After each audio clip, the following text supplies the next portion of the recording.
Bike use कर रहे हो? तो वहाँ पे लगाए नहीं या कहाँ पे? मतलब जो बोरिंग वहाँ पे अगर एक ही लोग हैं सब तो वो लगा ही रहेगा। ये फोटो लगाओ तो लगा देना तो आवाज़ बढ़िया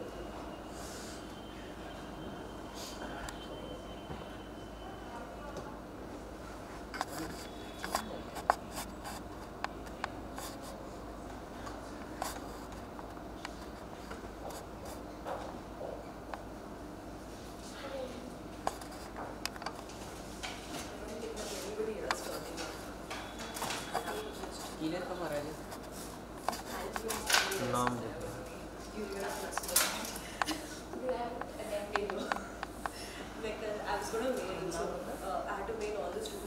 इसमें क्यों आ रहा है? ये देख रहा हूँ ये नंबर में क्यों आ रहा है?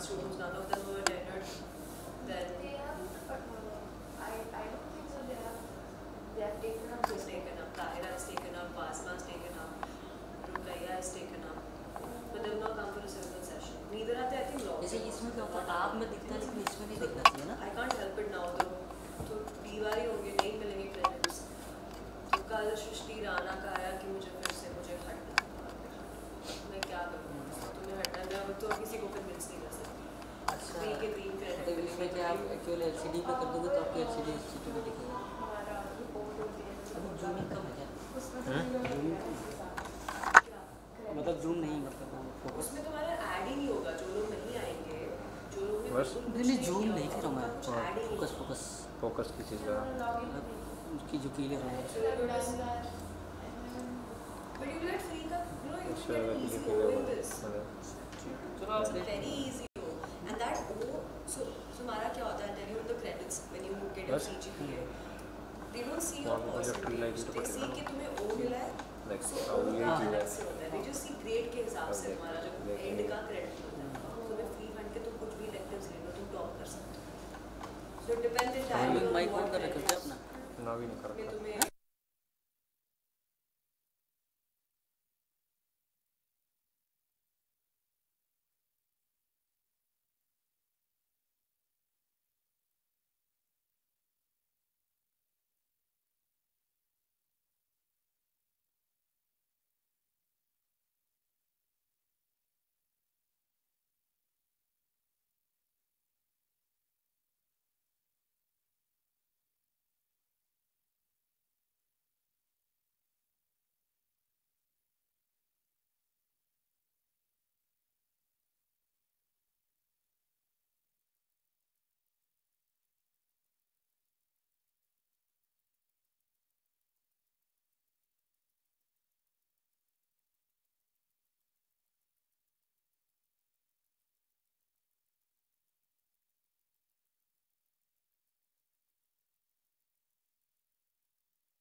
Vishnu Prasad Yadav, hello Vishnu Prasad Yadav, hello hello hello hello.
name of this channel?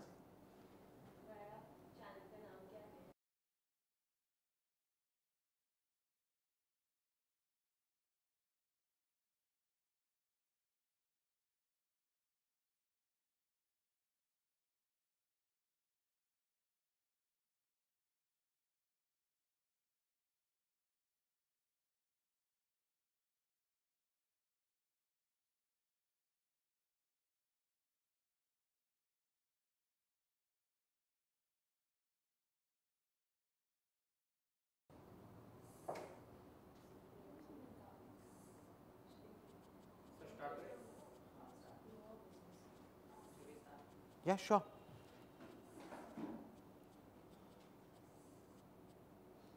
All right. Good morning, everybody. So, our speaker will be talking about online education trends, scope, and the way forward. So, as you know that the current system of education as it exists right now is undergoing exponential changes with technology playing a role, which is an initiative of IIT Kharagpur. And you also have something called GYAN, Global Initiative for Academic Networks. So in this direction, we'll be speaking and delving more into the challenges, the issues that are encompassing the implementation of education technology, especially in the Indian context. So let me introduce today's speaker.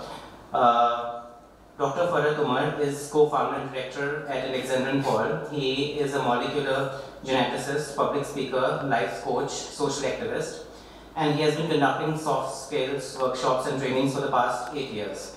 His lectures and talks over social media have been viewed millions of times, and he has been associated with an online education platform called Unacademy.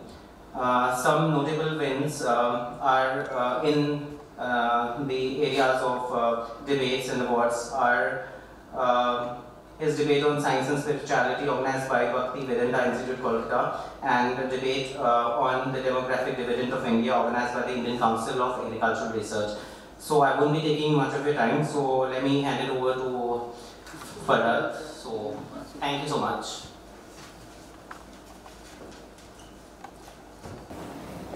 Thanks a lot for this beautiful introduction, Hinan. I welcome you all on this live stream, and I have audience even in front of me. So a very warm welcome and good morning.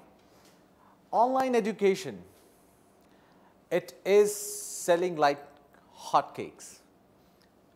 Before I start, I want you to focus upon, let's break the ice. I want you to focus upon this image. How many of you know him? All right. I hope people watching me online know him too. He's Salman Khan, right? How many of you know him? He seems familiar. Okay, he seems familiar. By the way, he was one of the, he was among the 100 most influential people back in 2012.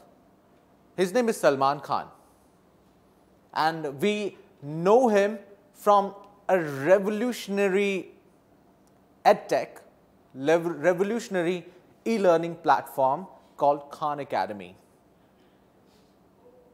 This amazing man, back in 2008, started teaching his nephew and niece on what we used to call Yahoo Messenger. And over the course of time, when YouTube grew, he started uploading videos of mathematics and other subjects, and things started getting crazy. Within some time, he realized he could do more. And once he realized that, he started a platform called Khan Academy. And Khan Academy started garnering support from each and every corner of the world. And he now has been supported and funded by people like Bill Gates, by people like Carlos Slim, and many, many other big people, and even Google has had a fair share of, investment into his non-profit organization. Remember, it's a non-profit setup.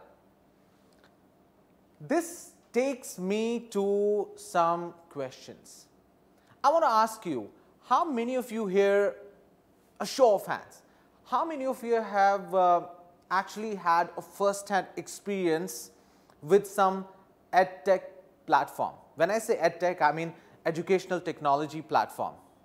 All right, all right. So can you name one educational platform that is remarkable and has had an impact? You've used it and you've been benefited by it. Coursera, okay, okay. edX, yes, edX is a beautiful venture. They make good courses. You I cannot name a particular one, but do you use YouTube for the educational content? Yes, you do. Obviously, all of us do. What about you? Let's move on to first my story.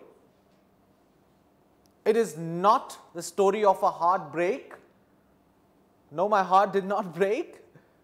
It is my story of traveling from this to this.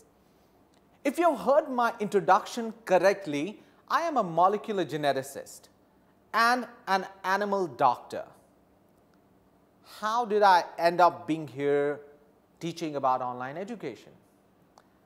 Well,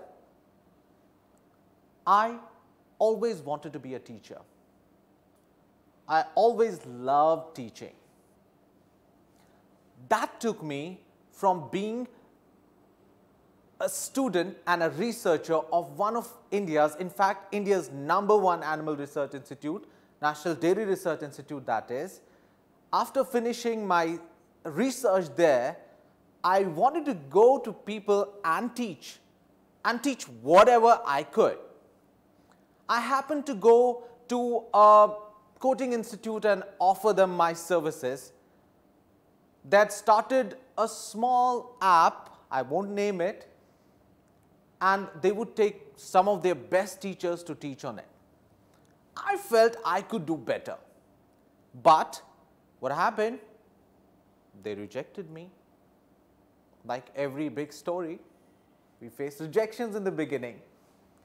What followed later was miraculous.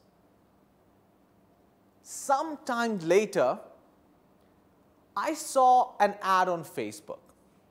It was from this startup called Unacademy, a very unfamiliar name and also an unorthodox name, but that's what Unacademy is all about.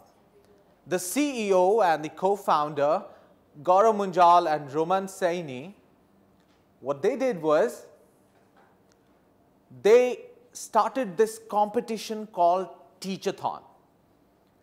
It was supposed to be a marathon of teachers, people who considered themselves teachers participating across India. They wanted to choose the best ones and give them money. When I saw it, I was like, this is the time to prove my rejectors wrong. And once I started doing it, I started preparing one small audition lecture. I uploaded it on the platform. The platform Unacademy back then was a simpler one. Now it has grown by leaps and bounds.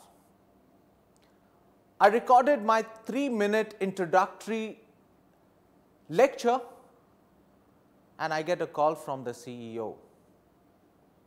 And he's like, Farhad, can you do a live stream like this one on our Facebook channel, which has around 10 lakh followers?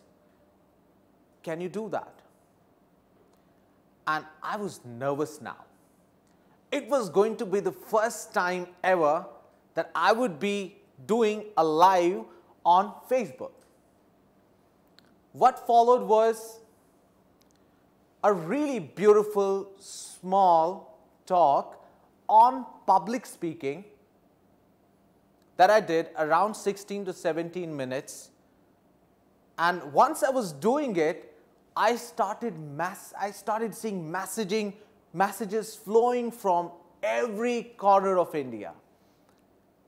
It was like a window of possibilities opening up in front of me, and I was getting messages. My Facebook profile was getting messages from everywhere. In a course of 3 to 4 days, that talk was watched by around 1 lakh people, which was huge for a person like me coming from a really small city.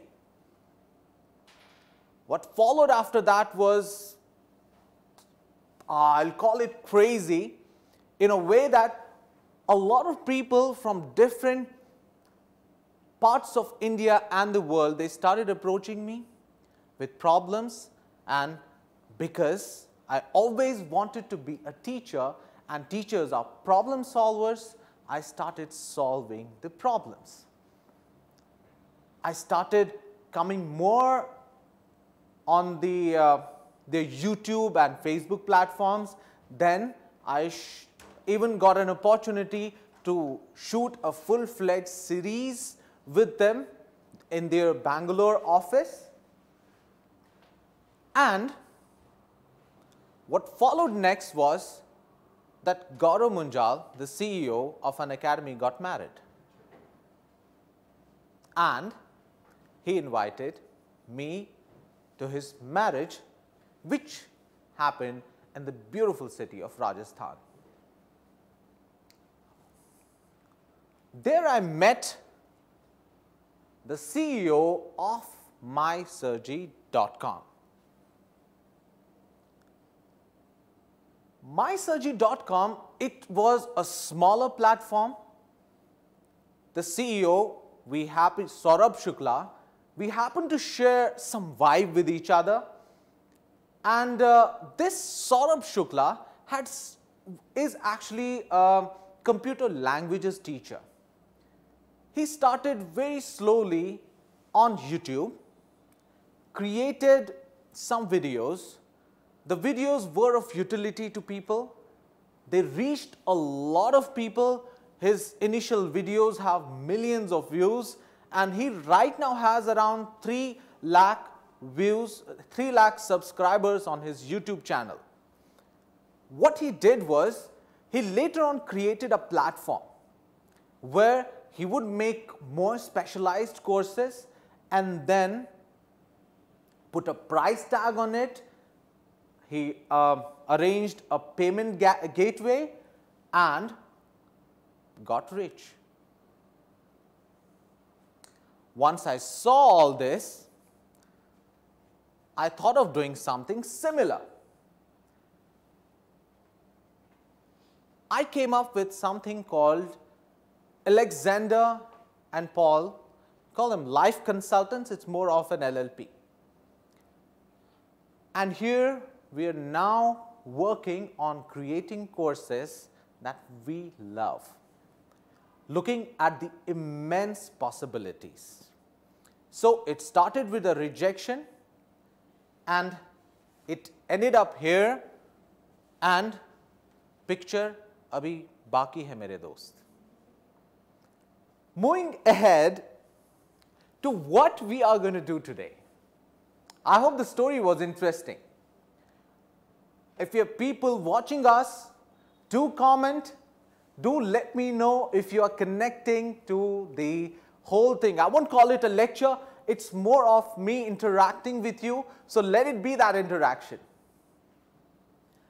What I'm going to tell you today is about the educational landscape of India, and then we'll talk about evolution of the online education, and then we'll talk about the ecosystem, what are the different players in online education. We'll talk about economy involved in it. We'll move to expectations. What are the different expectations? What are going to be the future trends? we'll talk about certain key drivers, and then I'll share with you a story of courage, hope, and fulfilling dreams in the end. So, it's all going to be pretty exciting, and you should wait for this story. It's extremely inspirational, and I'm sure you will take a lot of inspiration out of this lecture. Well, because I'm talking to students, I'm sure you all are very well aware of what the educational landscape in India is like. We have a huge population. We have a huge, what we call, demographic dividend. 26 crore students. And more than that, the largest higher education system prevails in India. But should we be really proud of it? I think no, because no Indian institute in top 200 universities of the world. Yes, we do have IITs, we do have IIMs, but how many? They have an acceptance rate of less than 2%. As soon as we go higher, these small students, we have around 1.5 million schools in India, and we have around 39,000 colleges in India. And then this whole pyramid starts getting steeper and also narrower. A lot of people leave education because there are hardly any opportunities. There are hardly any good colleges accepting them. And even if some people end up having degrees, they end up being unemployable. So the problem is quantity, lesser quantity. We do not have enough supply. There's a huge demand, and then quality. Can you imagine? There was a news in Seattle Times back in 2015, and I thought I should take it here. And you know the scenario. The people who are watching me, you all know the scenario. There were around 368 job posts advertised in Uttar Pradesh, and 23 lakh candidates applied. It was not the job of an IAS officer. It was job of a PM. And they get paid less than 16,000 bucks. So you can imagine, I mean, and a lot of them, hundreds and thousands of people who applied, of the 23 lakh candidates, they actually were people who had PhDs. Yes, you heard it right. So, long story cut short, educational landscape in India is in shambles. But the good part is, it is a $100 billion industry. That is roughly 72 lakh crore industry. I hope the rupee did not plummet since morning. I'm sorry if it did. So, evolution. In the evolution, I'm not going to tell you, you're all online people. I call you online people because you all are online most of the times. And online education, it started growing with us, so we know about online education. We know how Nokia 1200 happened to become iPhone XS Max. So we know about it. What I'm going to focus upon is this.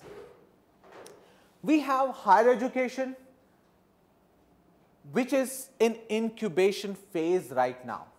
The evolution is happening like this.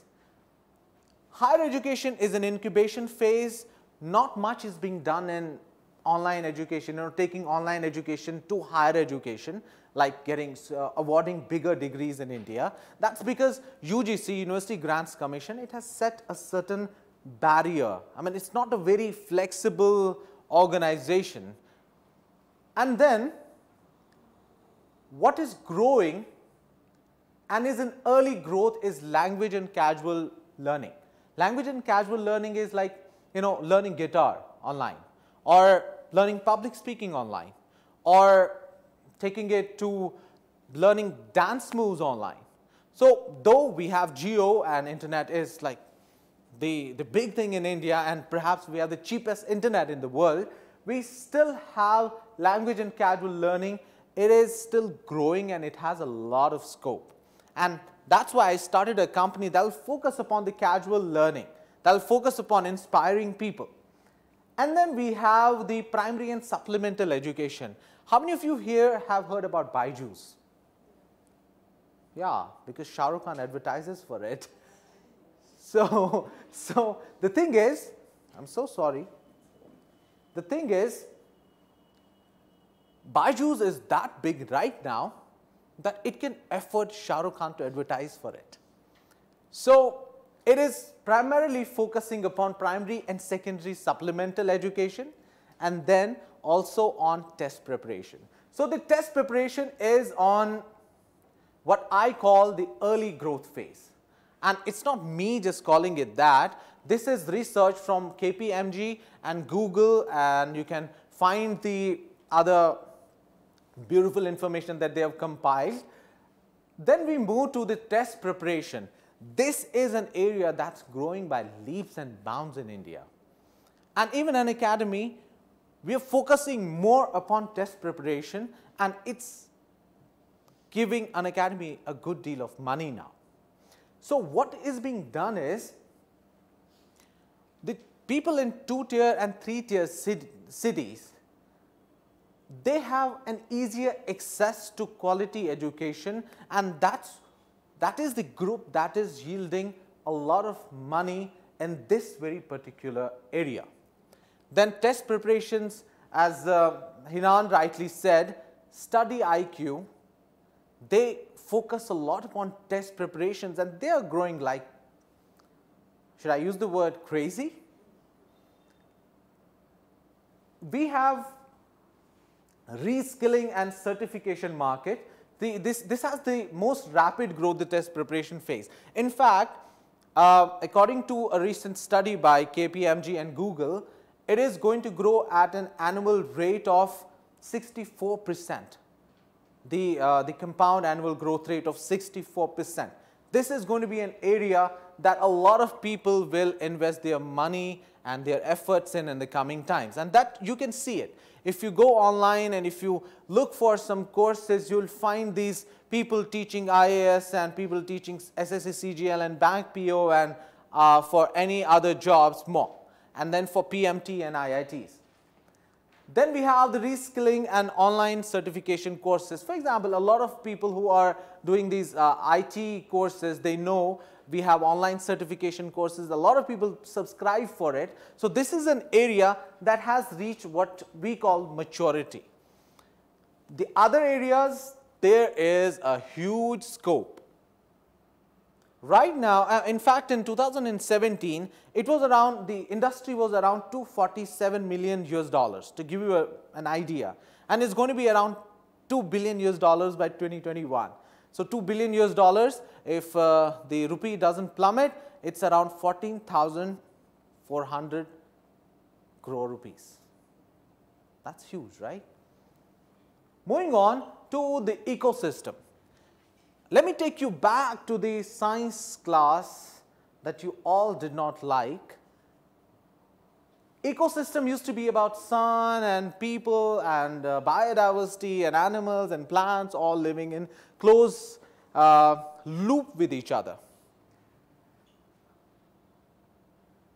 Here the ecosystem involves three entities rather. The first one, they are the content providers, the content creators.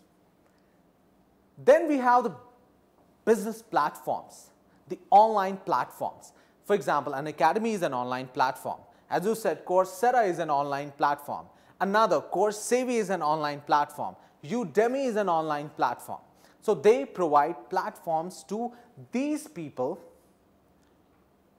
or freelancers, professors, educators from different walks of life. They provide them the platform, and then it goes to these people, the students, the working people, the college students, and these people.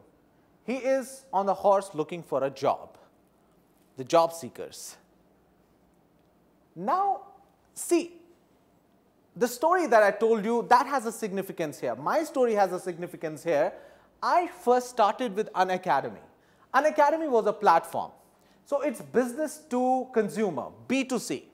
The flow of information, the flow of the knowledge is from B to C. And what this pink line is the money line. The money goes from the customer to the platform, and from the platform to the educator. There is another model, B2C one model, another model like the MySurgery model, where a single man, a single individual directly administers courses to the individuals. This model is the C2C model. This model is what, this is a model from one individual to another. So, two important models of business occur in this ecosystem, B2C and then C2C.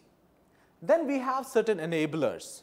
For example, certain big corporates who pump in a lot of money into a particular, in a particular educational startup. Then we have Facebook or many other social networking sites which actually help you share a particular course.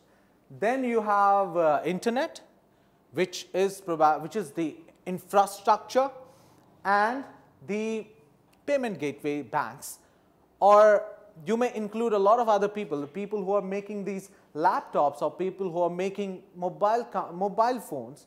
They are another set of enablers. I have put them in the position of the sun, though it could be debated and contested. I won't do that. I'll move from ecosystem to what I call economy. You must have noticed all my points start with an E. Well, it took me a lot of time finding these synonyms. There's no particular relevance, it's just that I want you people to remember it. Economy, where does the money come from?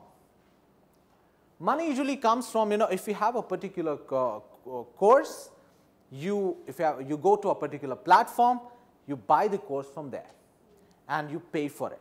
That's as simple as that.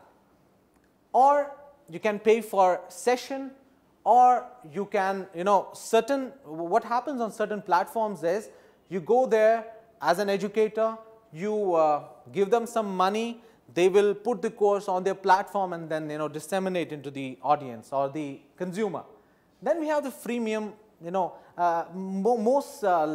it's followed by this Udemy. What they do is they have these small promos, and people watch the promos or trailers of a particular course, and if they love it, what they do is they buy it. Then we have the content sharing.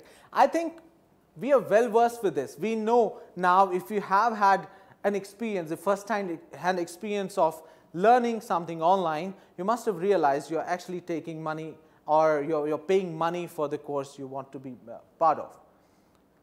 And then there's one more thing. Platforms like YouTube, they pay you for putting the content online, the advertisements pay you. So that's another model with which you get money.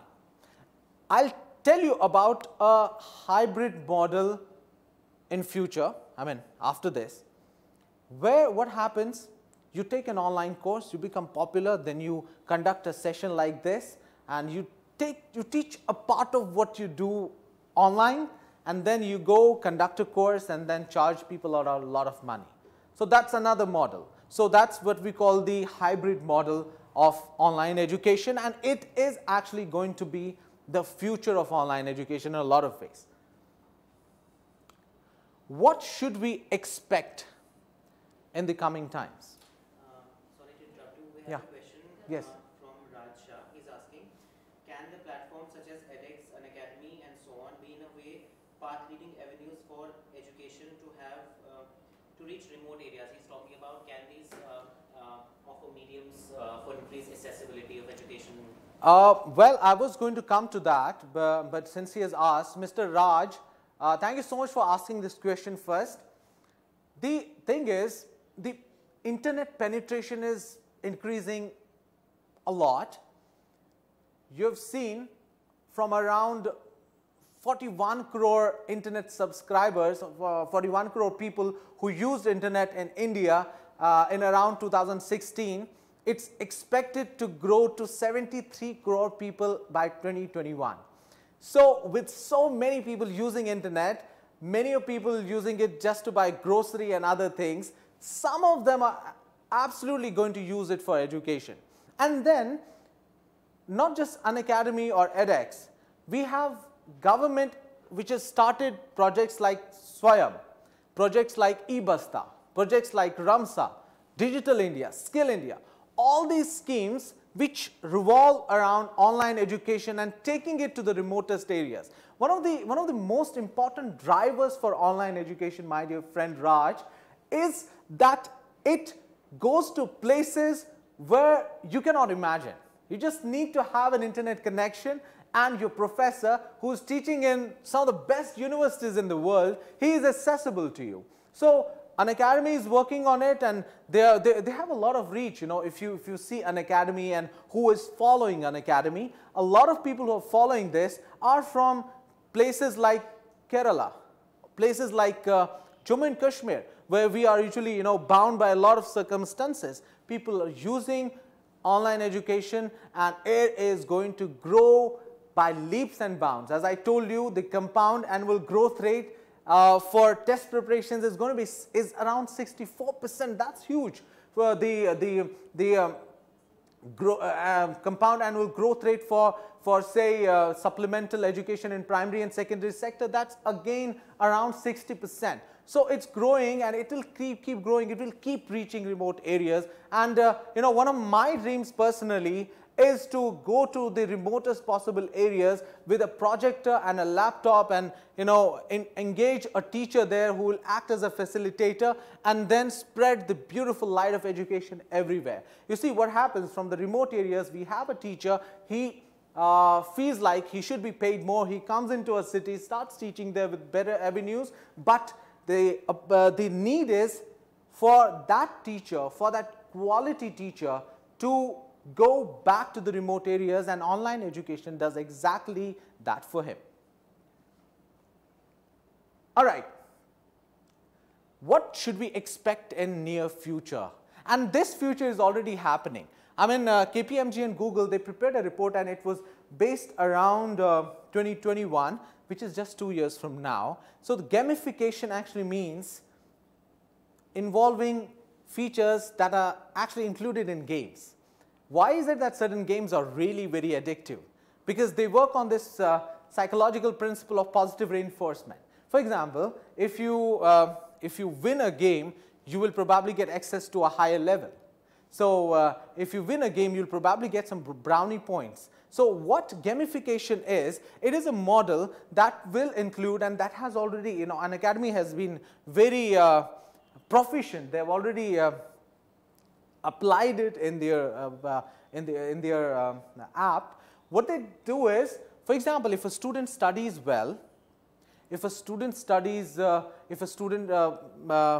scores well in a particular online course, he gets a badge, or he gets some discount in the next course, and this is the system that will keep people hooked on to a particular setup. Then we have hybrid channels that I was talking about. Hybrid channels are like online educators or online platforms having some offshoot offline center. So, you know, that connectivity part will be taken care of, because, you know, many a times what happens, the online educator, he gets lesser time to interact with the offline, with the masses, because he is already addressing to a very big gathering. So what this hybrid channel will do, it will actually create a connect between the consumer and the educator. Then we have a concept called continuous learning. Till now, we have been exposed to something called grade system of learning, something which involves degrees, which involves courses, which involves you to be, which involves you to study for a certain amount of time, and then get absorbed in a job. What continuous learning is, it is a skill-based, skill improvement learning that will keep happening if you want to stay relevant to a job. So this is one area which is going to grow a lot. If you want to stay relevant to a job, you better keep learning new things every single day, and it's easy. Go back from office, go to home from office and take out your laptop or your mobile device and start reading. It's as simple as that. Technological innovations. I have a friend who is also the CEO of CourseSavvy. So he once talked to me of an idea of using eyewears like the virtual, virtual glasses. What do you call them? The ones that we use. So he was like, I'm now planning to get these to make these virtual glasses or the virtual eyewear that would make student feel more connected to the teacher.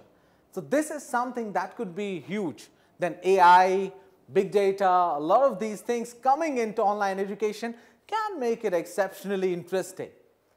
And then we have government initiatives, as I was talking to Raj Shah, government initiatives like Swayam and like Ramsa, E-Shiksha or the Skill India, the Digital India, all these are actually going to make education more accessible to people in the remote areas and even in the cities. There's another question. Yeah, please. Yeah, so it says, would it be possible and feasible, would it be a possible and a feasible idea for the government to sign an MOU with all these to provide the basic education in remote areas? And would it be possible, what would be the possible challenge for the same? That's by Vivek. Well, it's pretty much possible. Actually, the government and the private sector must work hand in hand to make online education more accessible to people. This is pretty much possible. Well, I would like to thank Abhishek for bringing this up. We actually have certain organizations which are working in this domain already. We have, Khan Academy, for example, it's a non-profit venture, and we have certain big private, must have discussed something which involved private-public partnership. There was a MOU signing also, I think, between some digital platforms and the government of India. I'm not quite sure about that MOU signing, but yeah, it is something that should be done, and people must be working on it already. So, value addition. Value addition will be like, in future we will see more of exam preparation, or for example, if there is a course, people will make it more user friendly, and at the same time they may also do a couple of tests after it. They may make it, they may make the interaction of the user and the educator more viable. And in fact, An Academy recently started a feature in which the educator and the student, they can call each other. They can talk one-to-one using the video calling feature. So this future, what I'm talking to you about is something that is already being applied by some online educational forums. And because, as I said earlier, because the internet, the spread of internet is huge and it's increasing day in and day out, we are going to see more and more students getting enrolled into in online forums. And the smartphone devices, there is a statistic that shows we had around 29 crore smart devices, smartphones earlier in 2016, and that is expected to increase to about by 18 crore more mobile devices. Yeah, it is a good news for the mobile companies, but more than that, it is a good news for online forums which want to enlighten the world with the light of education. I'll move to the key drivers. Okay, the key and the driver, that's what makes key drivers. Why is online education something that we may call lit? Why is online education something that we may refer to as the future? It is because it's low cost. Imagine a person coming from Bihar or a person coming from any far-flung area from Northeast to Delhi to study for civil services. It's going to be tough. It's going to be really very tough for him.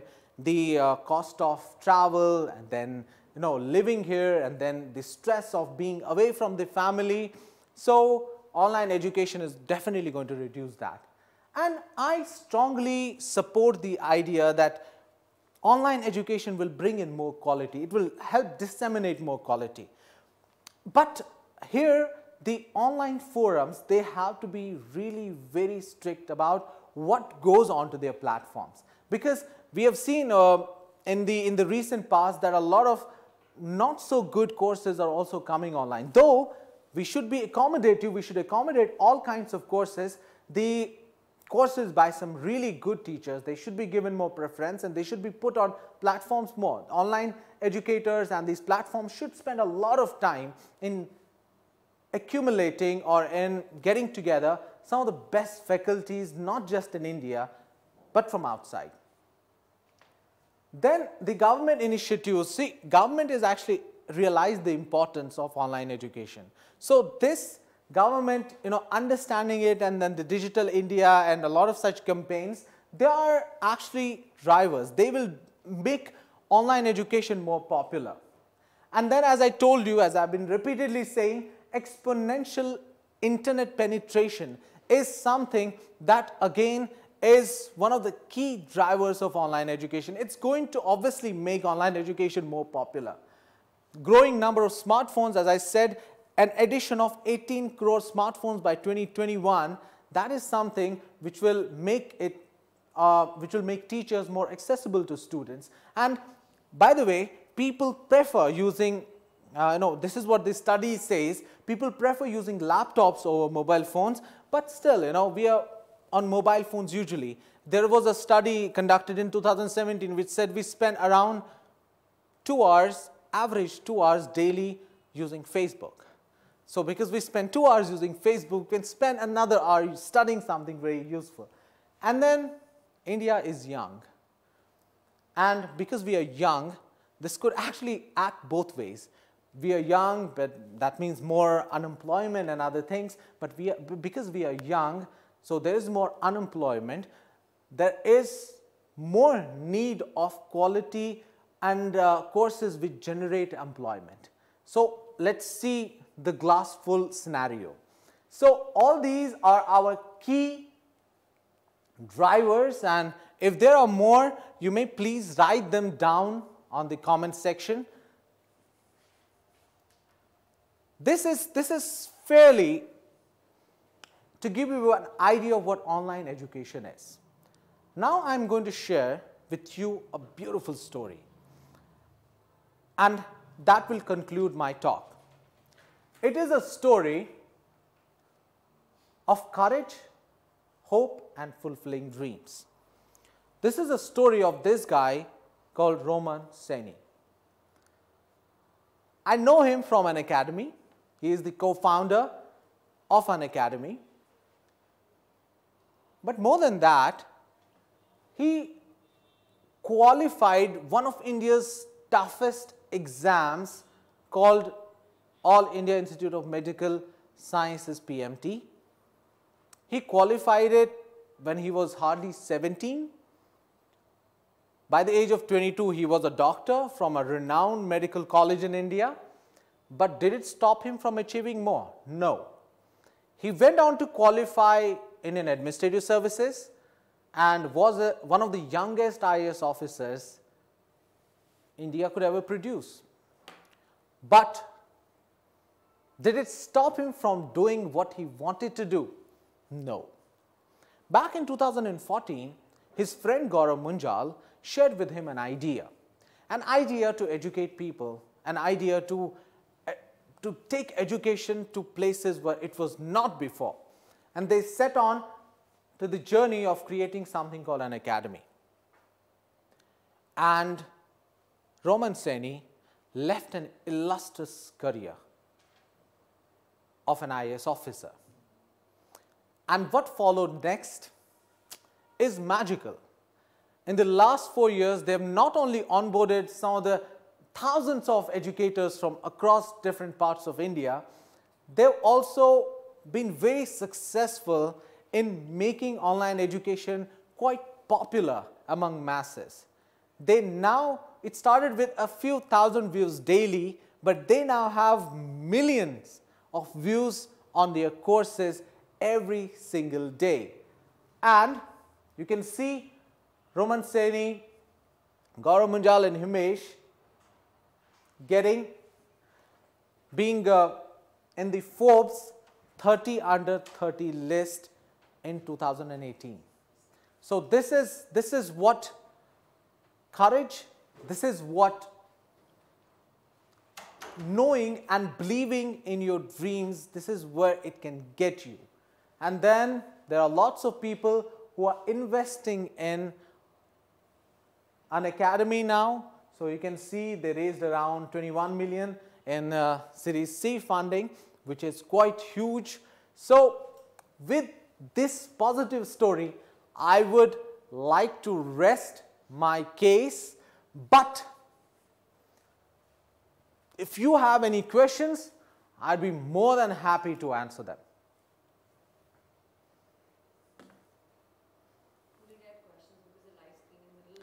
Sure, no problems. My dear friends who are watching me online, I hope it had some information, it had some value in it for you. I would love it if you have any questions, not just questions, if you have any comments, or if you want to say something to me, if you want to thank JGU for conducting this beautiful session, if you want to thank all the people, all the support staff, and everyone who is here in this hall. So shoot some questions. Do it. So I had a comment to make.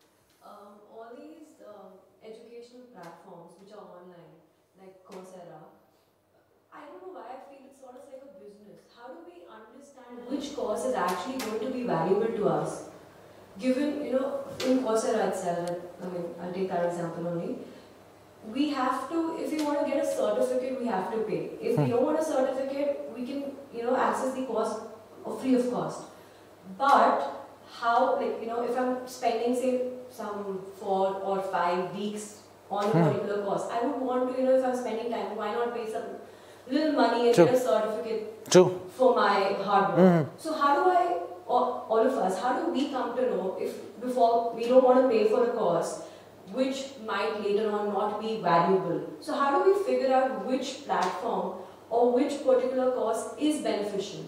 It is a pretty tricky question. What I would suggest is, you know, it's like, you know, you go to a bookstore, you buy a book, and before reading it, you do not know, you know, if it's a good book or a bad book. So, or you go and watch a particular movie, you go and watch Thugs of Hindustan and come out weeping. So we do have, you know, this thing is there. Even if, you know, we have really very credible platforms, you're always going to have not so credible courses online. But the thing is, as I said, the future is actually going to belong to platforms which produce great courses. I would suggest you to watch some courses or subscribe to some courses from Udemy. And then there are courses, you know, which have these star ratings, and you get a fair idea of the reviews, the kind of reviews the particular course has. And more platforms should actually use that. If you have a better review, for example, on Amazon, you buy something and you have a good review, you probably, it's most likely going to be a good course. So if you have such review system, and which many platforms do have, if Coursera doesn't have it, they should get it, so that, you know, we do not actually get duped. We should be aware of it. But then ultimately, the quality will come over time. And a lot of educators, I know a lot of educators personally who are exceptional, but they are reluctant, going online and teaching because, speaking in front of your mobile phone and getting crazy, it's only few people can afford to do that, and that includes me. Yeah. I have a question. Yes, please.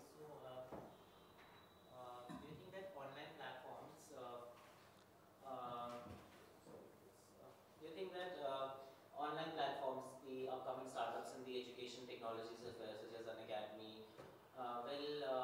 the market will be monopolized? For example, now Flipkart and Amazon cannot sell products if they own more than 25% of the inventory of a company. They cannot sell those products of that company on their platform. Do you think competition on the online medium is going to increase or decrease or monopolize? Well, there will always be big fishes. There will always be big fishes in this platform, and it has already started happening. The thing is, internet is still free. It's a freer entity, and then I've seen certain YouTube channels doing exceptionally well depending upon the kind of content they put on their platform. A lot of it will depend upon what quality you provide, but then obviously there will be some platforms which get good fundings and they spend a lot of time advertising. You must have seen certain platforms more visible than others, but ultimately quality, I think, will drive the ultimate market. So that's what I personally believe. Yes. May I make a comment? Please, please. Because I also just joined, so I don't know. Please. But if it is about edupreneurship technology, I see that is what is going to drive the change in education sector. So I completely agree with it. Responding back to the question of the lady, that how would you know that a particular product, a particular course is suitable or not suitable? Always think in terms of comparative options. There is no ideal world existing. Yes, we live in a world where there are cheat, frauds, all sort of things happening. Number one, you require an informed consumer. So whether you have informed consumer or not, you will have to understand. And how do you make informed consumers? So as a student or parents selecting courses, what kind of activities that you do so that you can find out the most relevant course. That's one. Second thing, think about your interest and available options. So currently, forget this online platform and technology-driven education system.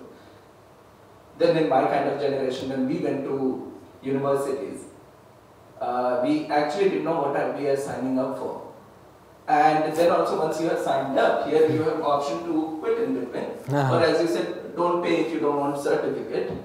Now you have already enrolled in whatever courses, let's say even IITs and medicals, and later on you realize you're messed up for life. My interest, but you have signed up. It's like a jail, and you have to complete that. And many times it happens to be a social pressure and all, and we have seen even such a negative consequences leading towards even committing suicide. True. Right. So weigh your options. Become an informed consumer, and that is how market runs. This is beautiful. Beautiful insights. Thank you so much. Yeah. We have a question from Srishti Rastogi. Different platforms have different educators. This might lead to confusion among students regarding the same subject. How do we cope up with standardization of education? I would rather not pitch for standardization. I would rather want it to be a creative field where everybody has an opportunity to express and teach, and for students to have a choice, to choose between what is good and what is not. And then, many a times what happens, you feel a certain vibe with a certain educator and not that vibe with someone else. I want it to be a freer market so that, you have a lot of shops and you go and you feel connected to a certain shop or a certain item, and you buy it or you subscribe to it. Well, I don't want to call educators the shopkeepers, but then, it just came to my mind. This is an example. So please make sure that you do not standardize, or you do not monopolize let the things get monopolized. Rather, let it be free. let it be creative, let people express themselves. See, the one reason why YouTube grew was because it let everybody post anything and everything online. I may not feel connected to Bhuvan Bam, but he is someone who garners millions of views each day for his videos. I don't know why, but then it happens because a lot of people feel connected to him. So I think that answers my question, Srishti. But thank you so much for asking the question. Alright, so Disha Yadav has a question. Yes. So she's saying, how do we make sure that the content we are paying for is authentic and not plagiarized from a source which might possibly be offering the same content for free? You see, plagiarization is something that needs to be checked by the platform, by the people in the platform, by the platform providers. I've seen some edtech companies, they do have curators, they do have people who assess what is being done, what's going on, and what is going on in their, what is going out on their platform. So, if we want to ensure that not much plagiarized content and original content goes on various platforms, we have to actually request the edtech companies to make sure that happens. But at the same time, I also want to take some liberty to express that certain courses, if you are preparing people for tests and all, it has to come from certain books. For example, if a student is preparing for polity in civil services, he has to read Lakshmikant and the teacher has to teach that book. So wherever you go, even if you have the most different and distinct teachers, one from Kashmir, another from Kerala or from some northeastern state, they are going to teach the same thing. So you need to kind of, reconcile with this reality, and I'm sure it's going to be a great world. Right.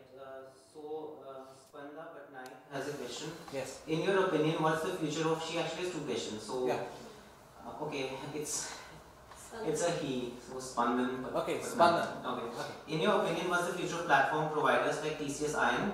Do you think that can be scalable? Will it be a viable model if integrated with education industry?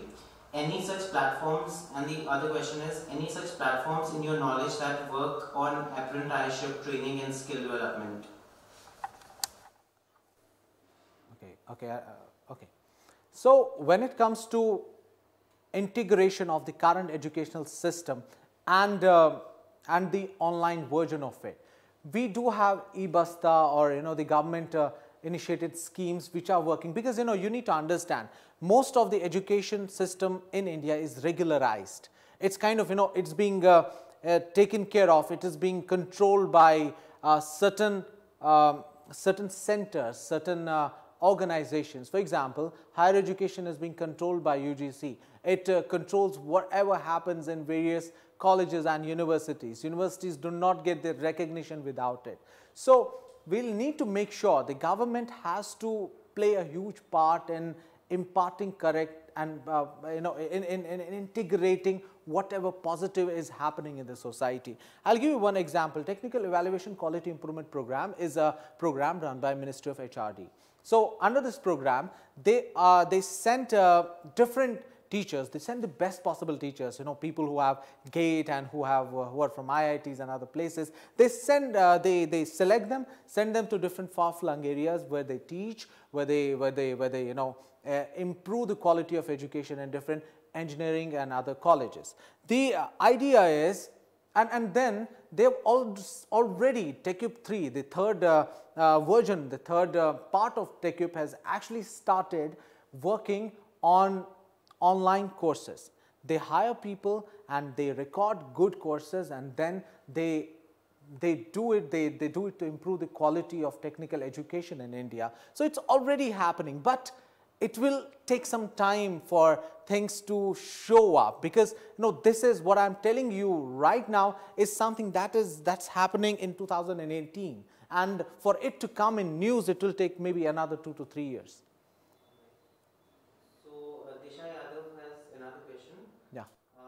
If the agency providing the course has enough money, their ratings are usually fake. Okay. Is there any other way to check the quality of the course?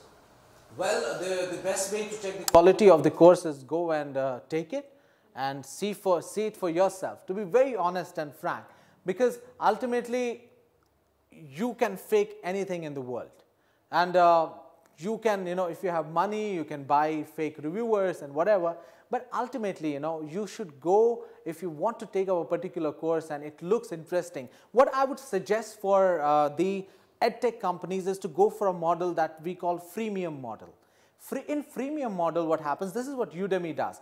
They have a 2 to 3 minute or 5 minute or 10 minute promo or a trailer to a particular course. So in that trailer, the educator discusses the whole course. And once a student feels connected, a student feels like, okay, this is the kind of course I should take because the educator has outlined what is good in this course, then there's no trouble. You can take that course. The thing is, I've seen Udemy doing it. I've seen a lot of these free courses on Unacademy where you get to know what a teacher teaches. Then they have these Unacademy Plus courses where you have to pay for the money. So usually what happens, I would like to quote, I would like to name one such educator, Jatin Verma. He is one of my really good friends.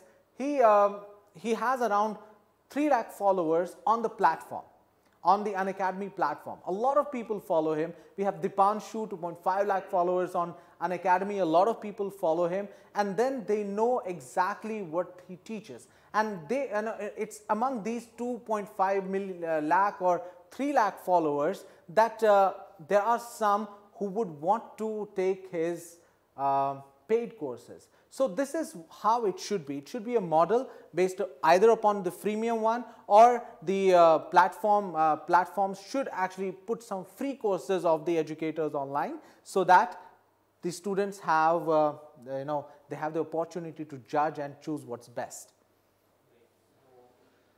Maybe this can be the last question. Yeah. As we know that half of the population in India lives in rural areas, and they have limited information on digital literacy and online related things. Yeah. What could be the strategies from the government side? So when I said strategies, it includes policy, level of awareness, level of implementation. Well, I personally been a great supporter of making online education more accessible to people in the rural areas, because I understand, I'm myself from a rural background, and I understand the importance of quality education there. From the government side, it's not that there has not been much has not been done. Being a government official myself, the implementation part is what creates a lot of problem. We have really good policies on paper, but when it comes to implementation of those policies on the ground level, what happens is, because we have a system, we have a government system which involves a lot of people who are not really very efficient, and they are not as connected to the cause as the private as the entrepreneurs. An entrepreneur is a person with a mission. If you go by these eBasta or Swayam or many other social these online platforms that the government has started, it's government officials doing it because they want a salary by the end of their month, and even if they don't do it, they'll still get the salary. So the kind of impact it has on the applicability, on what results come, it's devastating. It's usually really bad. Taxpayers, all their money, most of their money goes into the dustbin.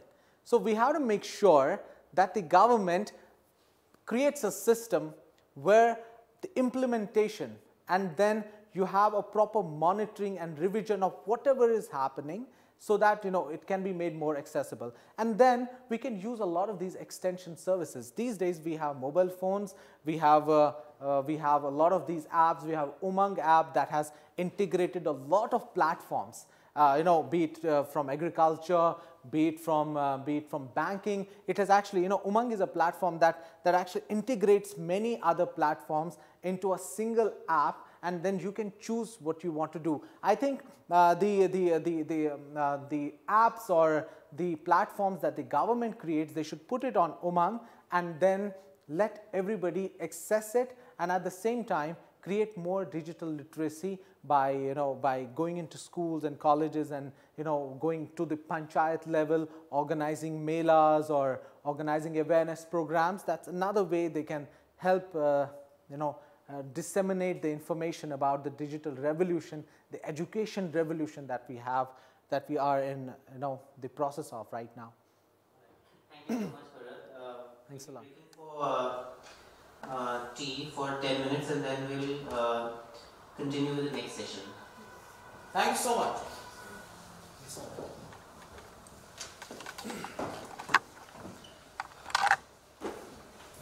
I actually didn't tell you. So we had students from, I think 4 schools. So we had students, we're from the Masters of Public Policy. Wow. I'm in the second year and she's in my first year. That's amazing. And we had students who were watching from the International Affairs School, law students.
everything that's happening. Talk about the Skype call which everybody.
Yeah. Yes. That also is managed. Yeah, 100%.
running the whole show with whatever little they have.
He's one person who's never taken a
In fact, it was not scaring me when I was going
So the key is Trump has realized that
but Taliban was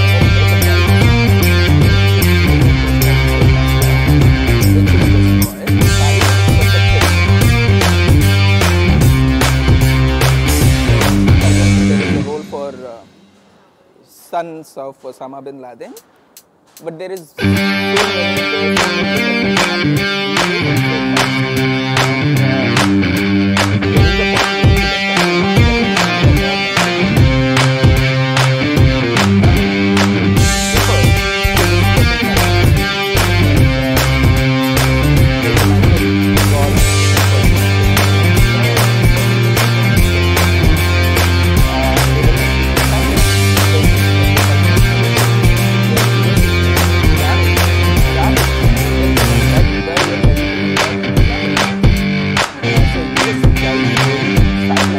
president.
advantages and disadvantages that people have seen it.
Recently there was a fight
Okay, so we'll start with the second session, and it's going to be the final session, final offline orientation session for this course. So this session is led by Mr. Amit Chandra. He's a consultant with the Asia Foundation and working on education policy with the Ministry of Education of Afghanistan. He is a promoter of policy solutions to social problems and has been working with Center for Civil Society for the last 10 years as an associate director, leading the policy advisory vertical. He has also worked in developing, strengthening and scaling the National Independent School Alliance. He also led Jivika campaign as a national coordinator, advocating policy solutions to the livelihood issues of unorganized sector. Before leading Jivika campaign as an activist, he led research on governance in Delhi to produce the Delhi Citizen Handbook 2009. So his talk will center around the landscape of school education as it exists in India today, the various structural and policy implications. Also, he'll talk about the structural hindrances and institutional mechanisms that affect frontline education delivery in India. So I'll hand it over to Amit. All right. Thank you very much, Hinan. Just check if audio it's audible, it's all going well.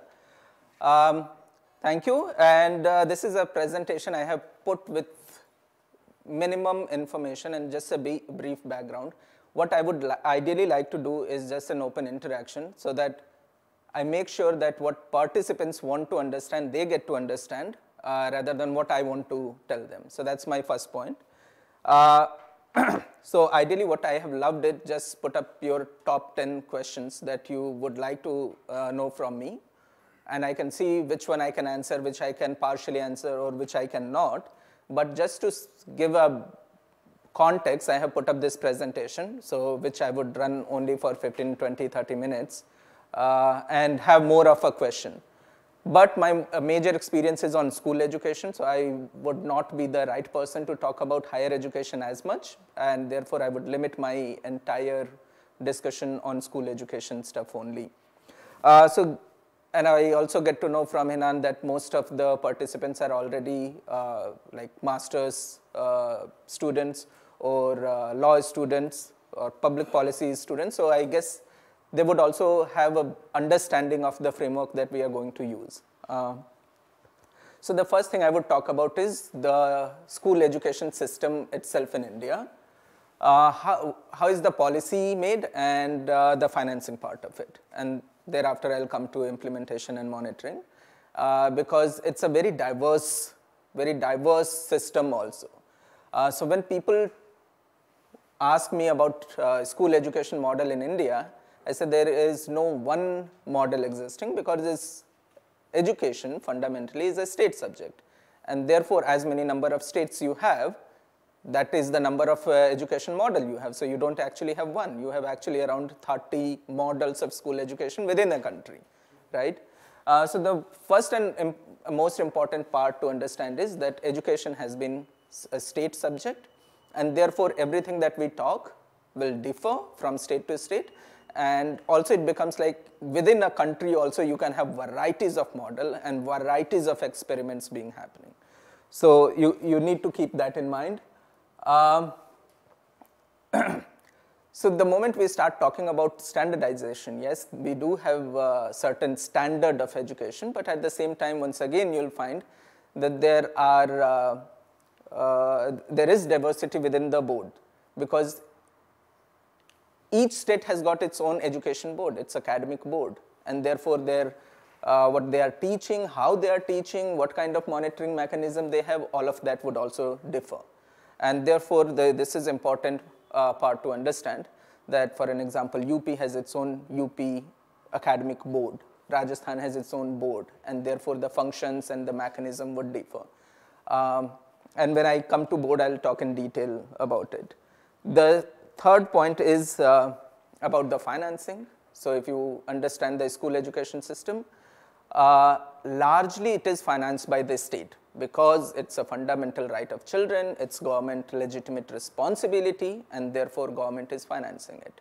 But when it comes to different models, there are different financing model also existing within the country. And at times we also get surprised how these different models have evolved. And in that case, then the major question comes up, if it is a fundamentally a state subject, then what is MHRD doing here, right? What is the role of the union government which has this entire setup? And therefore, MHRD only plays a role of facilitation. Right? So they facilitate the process. They will have some central boards to set up and academic standards to maintain. But everything that so far they have been doing until very recently was more of an advisory role. So they would say, state governments, that we should follow this. Now it is a right of state government, whether they follow it, accept it, not accept it, reject it, modify it, whatever they want to do it. So central government has no right to enforce what they think is right. Only until very recently, when this amendment to constitution was brought to make education a fundamental right. So only after that, central government got some legitimate role to play. So in some sense, I will move now the education responsibility has shifted from kind of state subject to a concurrent list, where central government also has a role to play and state government also has a role to play.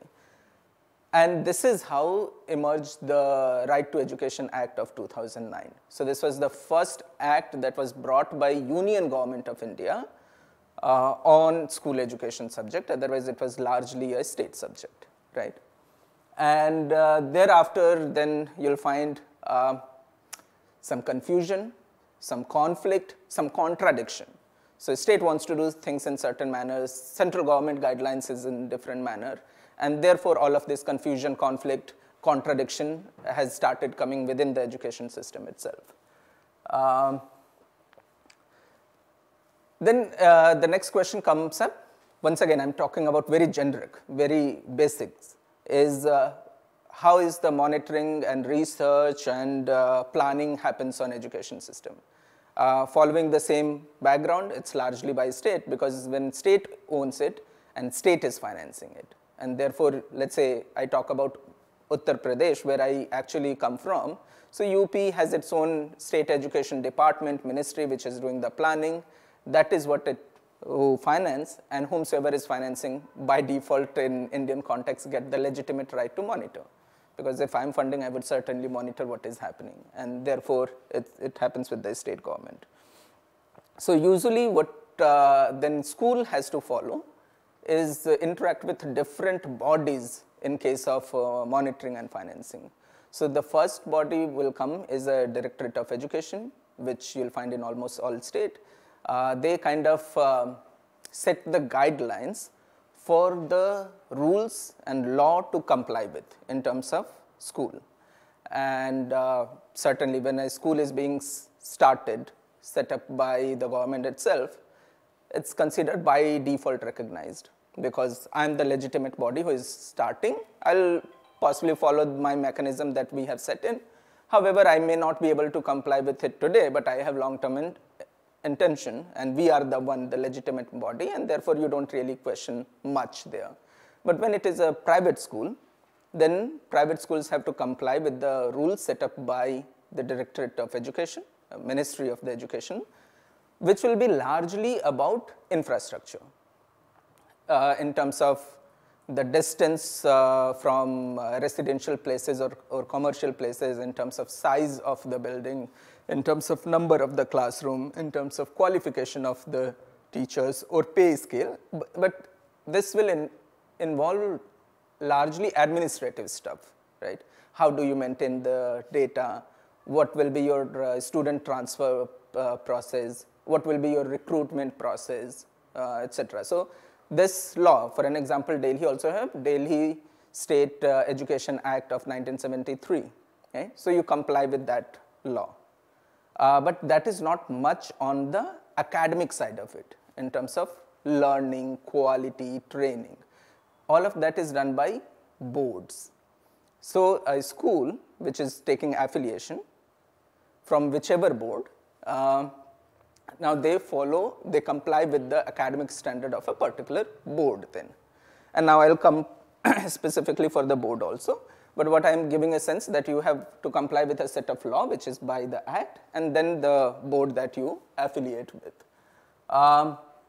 Then for research, etc., you have different government bodies. One important is NUPA, which does research. They also have PhD programs. So they are constantly kind of figuring out what is good happening in education, what is bad happening in education, where is the future of the education, and how should we design our system, etc., etc. So if you are thinking about, next, what is the next thing coming, we have certain bodies to do that. And similarly, NCERT we have, which also publishes books. So they think of the growth of children and the learning capacity of children. And based on that, they think about what to teach, how to teach, to a certain age level, what is age-appropriate learning, whether that is incorporated or not, and all of that kind. So there are bodies for research and planning also, and similarly, you have state versions of it also. So for an example, you have national level NCERT, at a state level you will find SCERT. Then there is another interesting concept which has evolved over a period of time when it comes to monitoring, which is called now SMC, School Management Committee, which is mandated under the Right to Education Act.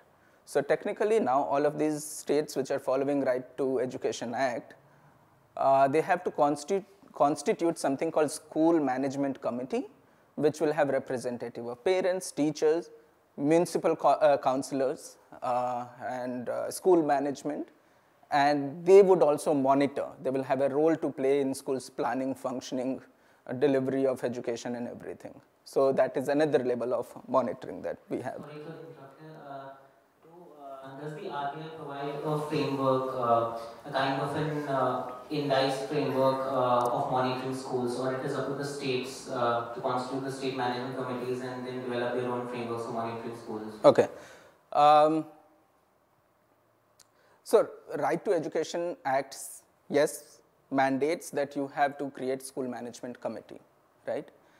And thinking about the legal system, because it is passed by parliament, it is mandated for all states to follow. However, I don't know how, there are few states which have refused to follow it. So I don't know how can a state assembly, I mean the legal experts could talk about how could a state assembly decide not to follow something passed by the parliament of the country, right? So yes, Act mandates it. Now, the rule of implementation of whatever central act is created by state government. And therefore, yes, they create the framework too, and all the states which are following have to constitute school management committee. Now, that is where comes the implementation assessment. Which state has gone far ahead in implementing it, or what are the states which has actually not even started implementing it, right? So that is what. And that is where I would also bring it when I say conflict, confusion, contradiction, right? From school perspective, then think of, there isn't one model of monitoring, and that is what I'm saying. So at times school will be monitored by district education officer. At times they will be monitored by the board members, the academic board they are following. At times they will be monitored by SCERT. At times they will be monitored by school management committee. There is another body also which has come up. Have I put in here? It's called, what is that called? State Commission Protection, yeah. So at a national level you have NCPCR, and at a state level you have SCPCR. And they have been mandated to monitor progress on Right to Education Act implementation, and therefore they also have a role to play. So they are also monitoring, they are coming up with their own framework of assessment. So there are a lot of interesting things happening. In fact, I'll talk about that too. And when it comes to about monitoring and research and planning of private schools, you say they have to comply with all the government mechanism that I just spoke of, but at the same time, private schools are more consumer driven. And therefore, they constantly have to think about what are parents' aspiration, what is their purchasing power, what are parents' feedback, are they happy or not? And in some sense, they are proactive to take decision based on market demand. Right? And therefore, we see now expert agencies have come up, which are, because a school as an individual is not an expert on assessment and monitoring and evaluation and what kind of intervention then you require. And therefore, because India is a huge market, specialized agencies have come up who are doing assessment. For an example, let's say there is Grey Matter India, right?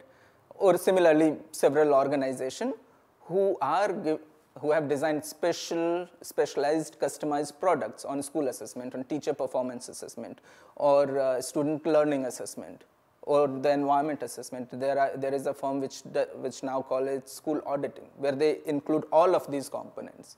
And that market is coming, and private schools are taking help of these agencies to continuously do themselves better. And then Parents-Teachers Association. So this is also another phenomena which has come up. So private schools will also create this body within the organization, or they would have monthly, what is called PTM, parents-teacher meetings, so that they are constantly updating parents about the children progress, or they are taking also input from parents. So this is how it is happening. So what I'm saying is largely these are the mechanisms you will find broadly in government institutions, and plus this you will also find in private schools. Yep, and this is what, when I talked about the child right bodies, they have also come up to play a role. We have a question from Varun. He's asking, do you think asymmetric monitoring board is essential, considering the diverse nature of implementation rules across blocks and states? So he's asking, is a common monitoring framework really important and necessary? Can you write down this question, and may I answer once I complete my presentation, because then I'll be a little distracted with... Yeah, we'll take all the questions at the end. Okay, perfect. Just write it down. I can answer it right away too, but I would wait, because few of my next slide will automatically clear these points. And also they would have to understand the position as to what ultimately we want and what kind of mechanism we want to create. Yep, so when it comes to academic excellence, whether what are you teaching? So those are so far about the school in terms of its physical appearance, its teachers, all of that input. But in terms of what exactly is happening inside, what are you teaching? How are you teaching? What is your methodology? What is your assessment? What is your capacity of teachers? What teaching aid do you have? For all of that, we have boards. And interestingly, even in India, things are by and large standardized, controlled, but still you find some model of decentralized manner here too. And where I would first talk about that each of the states have a state education board. Then we have a board which is created by Union Government of India, which is called CBSE. And currently CBSE is one of the biggest board and the prominent board where middle class is aspiring to send their children. Currently they have around 18,000 schools affiliated with CBSE. Then I'll say, then we have a few private boards, so which is not created by their state government, which is not created by central government, but created by some academicians who got together and you can create your own board. And ICSE board is an example of that. It's not regulated by MHRD. I mean, it's not created and funded by MHRD, but it's an independent private board. Then we also have open schooling, right? NIOS, National Institute of Open Learning, NIOS, which the idea is if there are children who are learning from different sources or are not able to access school, but they can learn from whatever source that they want, including the online platform, and enroll here for an exam. You clear exam, you get the certificate, which is equally valid like any other board certificate, maybe CBSE, ICSE, or state board, right? So you also have this model of academic board. In fact, in that sense, there is an opportunity that all the coaching centers, They can simply register their students with this board, let them take exam and get the certificate also, which is equally valid. That's the most important. And then we also have international boards. So as the market in India is growing, we have Cambridge and Oxford and everyone designing the kind of curriculum and setting up their board, and schools are affiliating. In fact, very recently, even a group in Maharashtra has started a very new international board. So you have international board in terms of those coming from, let's say, Harvard, which is designing curriculum, and they are setting board. But there are people within the country also who are creating their own international board. Right? Don't they face any kind of regulation? There is a regulation, there is a standard, but still it is allowed as long as there are schools to affiliate to it. If there are no schools to affiliate it, there is what will happen to your board, right? So that's very interesting.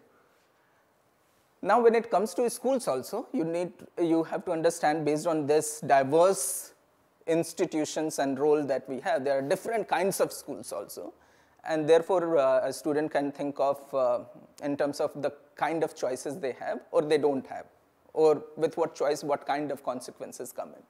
So first thing is the government-owned school. So we have schools owned by state government. We also have schools owned by municipal corporation. For an example, in Delhi, municipal corporation runs and owns primary schools. Not everywhere. In UP, you won't find municipal corporation running school, but in Delhi and Mumbai, you do. Right? These are big corporations.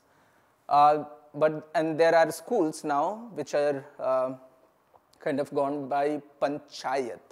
Panchayat is the same municipal corporation of system in rural area, and therefore there are schools in rural areas at village level which is administered by panchayat. So panchayat actually takes decision about planning, about monitoring, about investment. And do they generate their own funds? That is the idea with the decentralization of governance and giving power to panchayat, that they do, and they are doing it also, I'll say, but by and large they depend upon state funding, by and large, but they do raise their own funding too. Specifically, I'm not sure about how much panchayats have been able to do it, but municipal corporation, yes. And similarly, then we have schools run by central government too. That also has a different kinds of school, which I'll talk about. When you go into private schools, you can give two categorization largely, because the private school market in India, I'll say, is very, very diverse. You have a school which charges, let's say, 100 to 200 rupees a month, and you also have a school that charges 2 lakh rupees a month, right? So you have a whole variety, a range of schools, and therefore what we can categorize is as a high cost and low cost. My simple definition will be that only top 10% schools which are charging above 20,000 rupees a month, or a year, I'm sorry, a year. So all of those schools which is charging below 20,000 rupees a month, which forms around 80% of the school, I will categorize as a low cost or affordable schools. Then we have a new model of experimentation is happening, what we call PPP, public-private partnership, under which governments are engaging private bodies to run, manage, operate their own schools. This is, I'll also say, whenever we talk about PPP, we think of the new model, new emerging model. After success of PPP model in infrastructure, let's implement in education sector too. But then you'll find that the PPP model in education has been long existing, and the longest existing PPP model is aided school. So in India, we have huge number of aided schools. Now, what are aided schools? The idea started when government realized it has limited capacity, and there are people on their own will, charity, they are opening schools. So the idea came up that any school as a philanthropic purpose, you have started it. But how long can you sustain it? Because as long as you have your own money, you are investing, but if it doesn't sustain, it harms the future generation.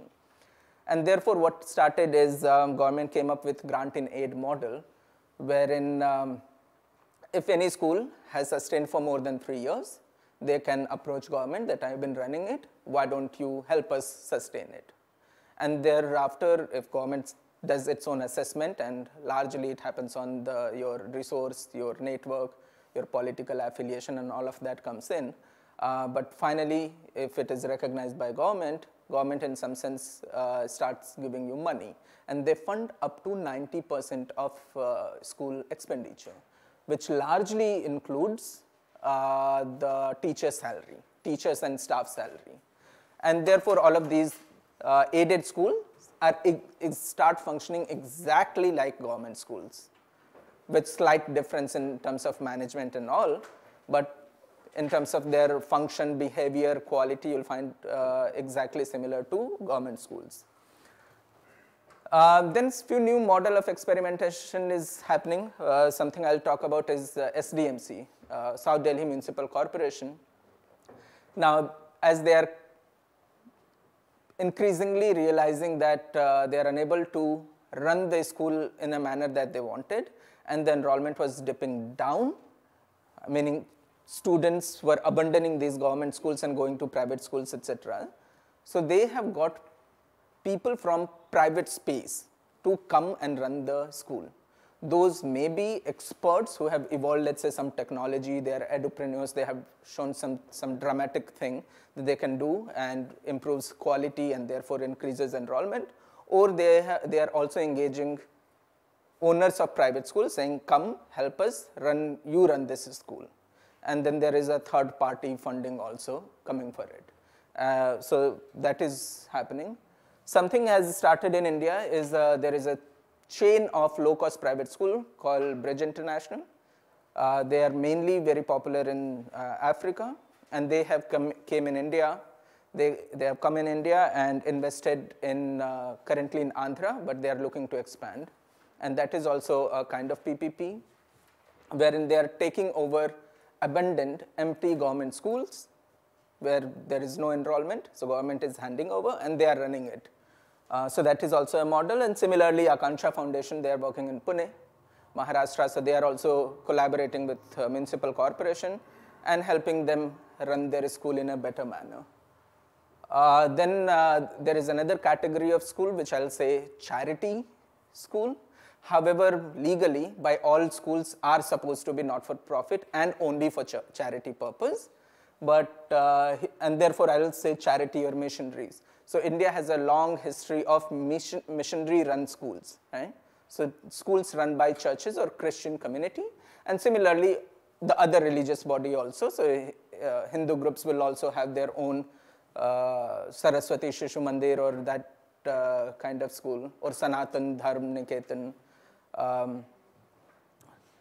So all of these religious groups also have had interest, and therefore they have created their system, wherein they would by and large raise money from third party and start an open and run school. So that is what I'll call as a charity school. And specifically, I have also slashed it with minority, specifically with church-run schools and madrasas-run schools or Jain-run schools.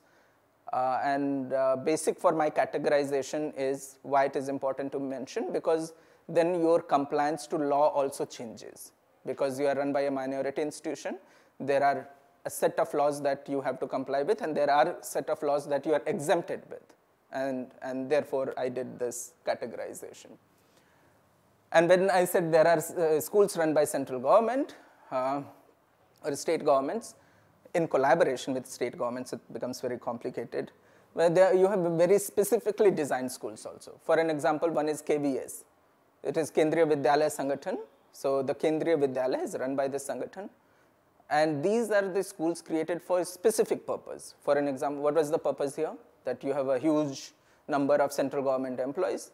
they have postings, which is transferable. So when they are transferred and given posting in different area in between of academic year, and if the children are also moving along with the parents, where would they go?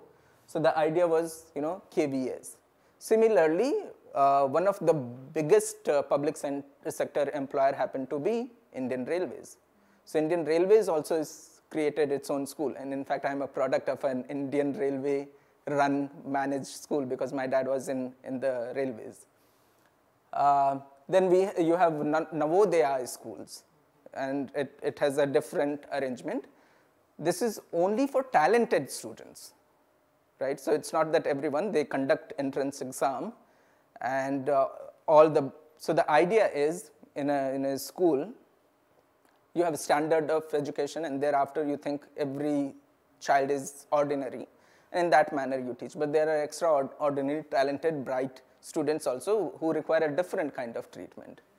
And therefore you have this Navodaya schools, which is only for those, to attract those bright children, bring more competition, bring further excellence in education, so that these guys become a better lot, I mean, in some sense. One scale for measuring the talent, or like they accommodate children having diverse abilities? Or Well, they have an entrance exam. So the thing is, you crack the exam, you get it. Certainly, they would also comply with other reservation policies, etc. But the idea is for the bright students. Okay? And now almost every district has at least one Navodaya Vidyalaya. Similarly, Kasturba Gandhi Balika Vidyalaya. So, but this was targeted for SC, ST, and I think also minority students. So this is specifically designed for them, and the nature of it is residential. So the idea is any district which has a more than certain number of population of SAS students and they don't have good facilities, here is a residential facility. So here the education actually starts 6th onwards. So it's not up to 1st to 5th. 1st to 5th you go to your village school and wherever. Post that, when you are looking for furthering your education, quality place, and also SC, ST, poor income background, you don't have money, so you go here and you can get some quality education, or at least it's only for girls, so maybe when the safety and security comes, there is something. However, very recently there have been cases here also which has completely shattered the idea of safety and security of girls, but that's the thing. What else I should be talking here? Okay. Now you can think from students' perspective. So here we talked about schools' perspective, what kind of schools. So from students' perspective, what kind of benefits or in terms of finance you can get from. So how are students benefited by this design of the system? Number one is, as I said, you have government schools. So in government schools, almost everything is for free, right? In fact, you get additional facilities also for free, which will include your midday meal, your textbook, etc., etc. And then you also have targeted scholarship schemes. So which will be for either SC, ST students or talented students, what is called meritorious students, or minority students, or girl students, right? But you also have targeted scholarships available. So when students is thinking about, I have money, I don't have money, I have little money, what kind of schools to go? You have a whole variety of it to choose from. Then you have aided schools, because aided schools almost up to 90% is funded by government, and therefore it is highly subsidized. They charge minimum fee. Third, let me also here mention something which could be an exception, because things are very complicated here. Right to Education Act also mandates no fee, because up to 6 to 14 years of age, education is supposed to be compulsory and free. That is what. But at the same time, we know that there are schools which charge fee. Private, because it's private investment, they have to charge. So that is one thing. But even government schools charge. For an example, Kendriya Vidyalaya charges fee. It is nominal, but they do, right? Even aided schools, they do. They charge nominal, but they do. Also, the second thing when I talked about entrance exam, because RT also says there should not be a discrimination between students at the time of admission also. Yeah, because if the child is bright and you are picking all the bright children in schools, what happens to those who are like first generation learner, right? And therefore it says you can't do entrance exam. The random idea they have come up with, only you can do with lottery because you have limited seats. So now it doesn't even depend upon your capacity, it depends upon your luck whether you get into a school or not. So those are, yeah. Anyway, let's move on. Then you have private schools. Private schools mainly set up by their own money. But under, once again, Right to Education Act, there is a provision which says that all the private schools, except minority schools, will have to reserve 25% of their seats for what we call EWS, DG, economically weaker section and disadvantaged group students. So you reserve those 25% seats, teach them, and government will reimburse their money. So still poor have a choice here that you can go to a private school and money is paid by someone else. Oops. Similarly, you can think of support to edupreneurs. So people who are willing to set up school, what is happening with them? So same, you set up your school, go to government, say, you know, for the sustenance can you pay, and government come up with a grant-in model where they can accept your proposal. However, now the trend is governments are not interested in funding more. In fact, there are certain states which have large number of aided schools, such as Maharashtra. And because of their own budgetary constraint, now they are not interested in setting up more aided schools. In fact, there is a crunch in financing the existing aided school itself. So that is it. Sometimes schools get subsidized land. For an example, in Delhi itself, there are around 400 schools, which when they were set up, they got subsidized land. So that is another support system available. The second approach I'll talk about, if you think from quality side, you'll find financing becoming more of an obstacle rather than a support.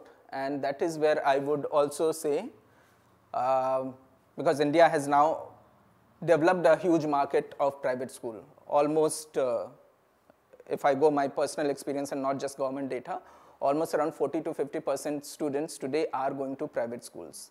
Only around 50% are left with government school. In fact, you also have cities. For an example, Hyderabad, where 80% of the children are going to private schools and only 20% are going to government schools. And therefore,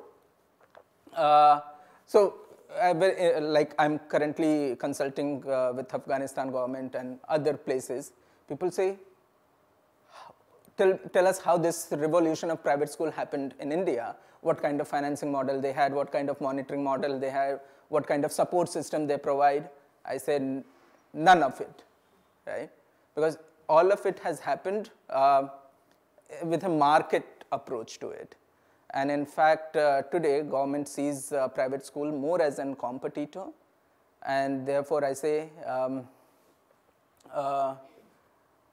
that the revolution of private school has happened not due to government policy, but despite government policy, right? So because of market approach, and governments have mostly worked as an obstacle rather than a facilitator. And when someone has to start a school today, because in India it has to be not for profit, it has to be charity model, and therefore you usually don't get financial institution funding your school. So you have to invest your own private money, get from your friends and family members, or you have your own property that you can invest in. And therefore you'll see a big number of private schools, the big ones, have been started by people who had ancestral property, land or building, etc. But at the same time, because the market became huge, some specialized financial institutions are slowly coming up. For an example, ISFC, India School Finance Corporation, is a completely new entity. They got license from RBI, and the only thing they do is fund schools. So provide finance to school, but then also they have limitation, because then they treat schools as a business and they also have to be sure of the return, and therefore you, if you're planning to open a new school, you won't get it. Because, so then, I mean, they treat it as any business. So if there is an existing school which has been running for at least 3 years with a good financial track record, and you want to expand or you want to set up laboratory, buy computer, buses, etc., we'll fund you, because we know that you're doing well. But if you're a new person, you won't get money, so you'll have to depend upon your own private investment. I'll drop all of these things. Yeah, let's go to questions. So let's hear what people want to know rather than what I want to talk. Varun has the question. Do you think that a symmetric monitoring board is essential, considering the diverse nature of implementation rules across blocks, states? Yes and no, both. Number one, if you understand, if you think from a child perspective, which I am actually a big fan of, that we need to create whatever system which has to help the end consumer. So if you are thinking the child should be the center of everything that is being done, then you will think of very, not standardized, but a customized model. So you'll think of, Hinan's learning ability, growth, background is different, and Hinan requires a different treatment, rather than maybe Mukesh, Sarita, etc., etc. And therefore, you would not think of a standardized model. It should be customized. At the same time in market, automatically some standards come up. Okay? So people will come up with like the specialized agencies have started coming up with a standard.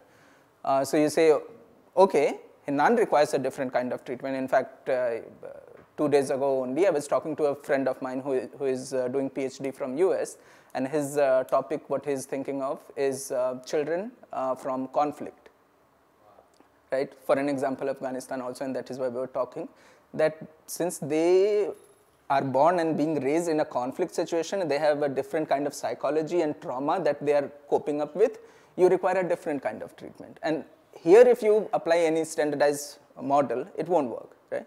Or it should not work, I too. But at the same time, in a market mechanism, the moment market says, at least 10% require this kind of treatment, 20%, 30%, it automatically starts happening.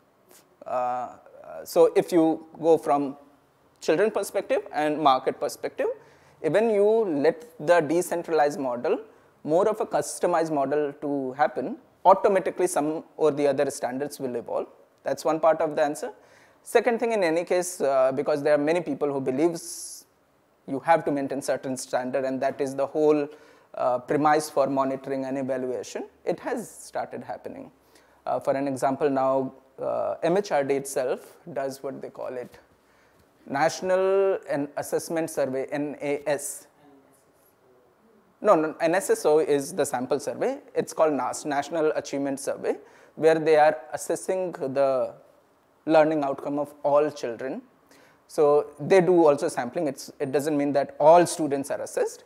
From each school, they pick up sub-sample and they are doing assessment. But currently, they are doing only with all government schools, but not private schools. So they have created some standard on the basis of which you can then rate and rank to. This is the similar kind of idea also came from Niti Aayog, what they call action plan for 3 years, where they have also, because in market mechanism, when you rely on that, it automatically starts happening. And therefore, you can assess, you can give rating, and based on that, you can also do ranking of the school. So today, if the parents want to choose a school, then you can think of what kind of information they have to make that informed choice. And that is where the idea of rating and ranking is coming. And it's fine.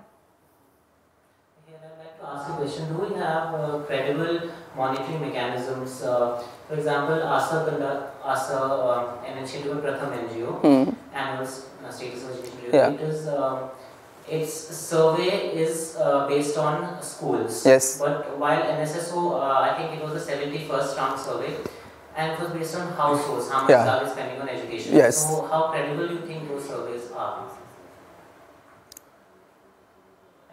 Well, I would not raise question on credibility, because in any case, in past, okay, let me tell you this. So when initially ASER started, Pratham started coming with ASER report, and what they showed was, I'll say, dismal state of learning achievement. For initial few years, even MHRD was not accepting their findings on the basis of they were questioning methodologies. You know, that this methodology is not right and wrong, and therefore you are getting this the particular finding. And therefore only they started with NAS. I will rationalize it that way, but at least there was no standard assessment being conducted, and therefore ASER came up with one model, you come up with your another model. And similarly, there could be several model existing doing it, but they think right in terms of methodology.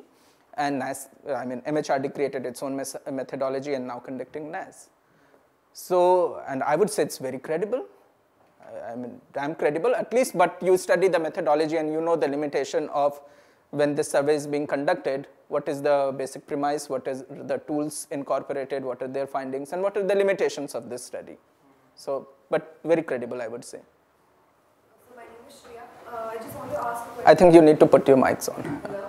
Yeah. So my question is, despite the government spending around 85,000 crores on education, why is there a humongous shift of students preferring to go to private institutions rather than public? Even if you have competitive standards of education in the public education institutions like, you have Kendriya Vidyalaya all over Delhi, but there is a humongous, migration of students who prefer in a more competitive environment, in a more standardized educational system, or the teachers are much better in these private institutions. Why do you think that happens? You said teachers are much better in private institutions? They are more equipped to deal with a lot because... So you have the answer then? I want to understand why is that happening despite the government intervening at such a large scale. Why are people not preferring public education? What you're asking is $1 million question. And I do have, but that itself will require, if I really want to explain you in detail, will require a session of 1 hour. But giving you brief, when you said government is spending around 85,000 crore a year, also further get into detail where this money is being spent. And you will get to know that around 80 to 85% of this money actually goes in just paying teacher salary, which means you have very limited budget available for monitoring, assessment, innovative, or incentivizing, or giving for, incentivizing behavior of children, etc. So you have a very limited budget. At the same time, you'll say, look at the background where, third thing is also I'll say, that's my own interpretation. And also let me tell you many things here I can say. I would say with the idea of kind of giving more food for thought to incite your own imagination and you can think of, don't necessarily follow my interpretation. But specifically I have, in my observation, I have seen huge growth in enrollment to private school because the parents' aspiration is also changing. The Indian society is changing. And wherein I'll specifically say post-91 reform. So 91 reform, what was our per capita income? In 2018, what is the per capita income? Where is the country has gone? And whether government models have lived up with the changing society, changing aspiration or not. So I'll say today, the families are more of a nuclear, with middle income group mainly having 1 or 2 child most. And they have aspiration, they want to do everything with these 2 children itself. They don't have 5 children, right? And so government schools are not catering to those aspiration and changing need. So here, let's say I have a child My aspiration is I have this only one child and I want to provide all the good facilities of the world, which is not available in government sector. Neither I want to send him, let's say, to Harvard to further study, become an entrepreneur, give competition to Bill Gates and all that kind of dreams I have. Do you think the government institution is fulfilling my dream? No. And therefore, whomsoever caters to that aspiration gets the share in market. That is largely, I would say. And in second terms is I have not been a big fan of government institution itself. It has its own limitations, restrictions, bureaucracy, politicization, and all of that. Those are also reason of failure. And to the large extent, I'll say at the core of everything failure in government model of education is politicization.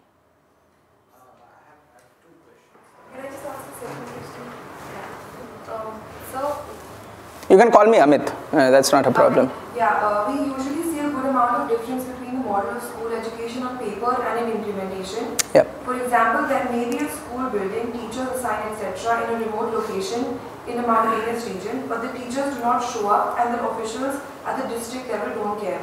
In your opinion, what could be done to remedy the situation and set up a robust monitoring mechanism to solve such problems? Okay.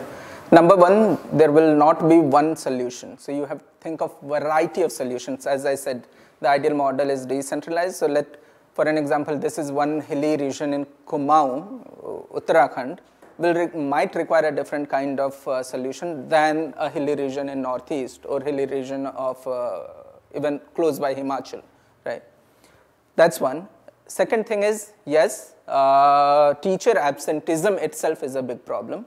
There was a report, a study conducted by World Bank, and in their finding, what they found is around 25% of teachers are absent in school in any day. Forget the students. Teachers themselves are absent.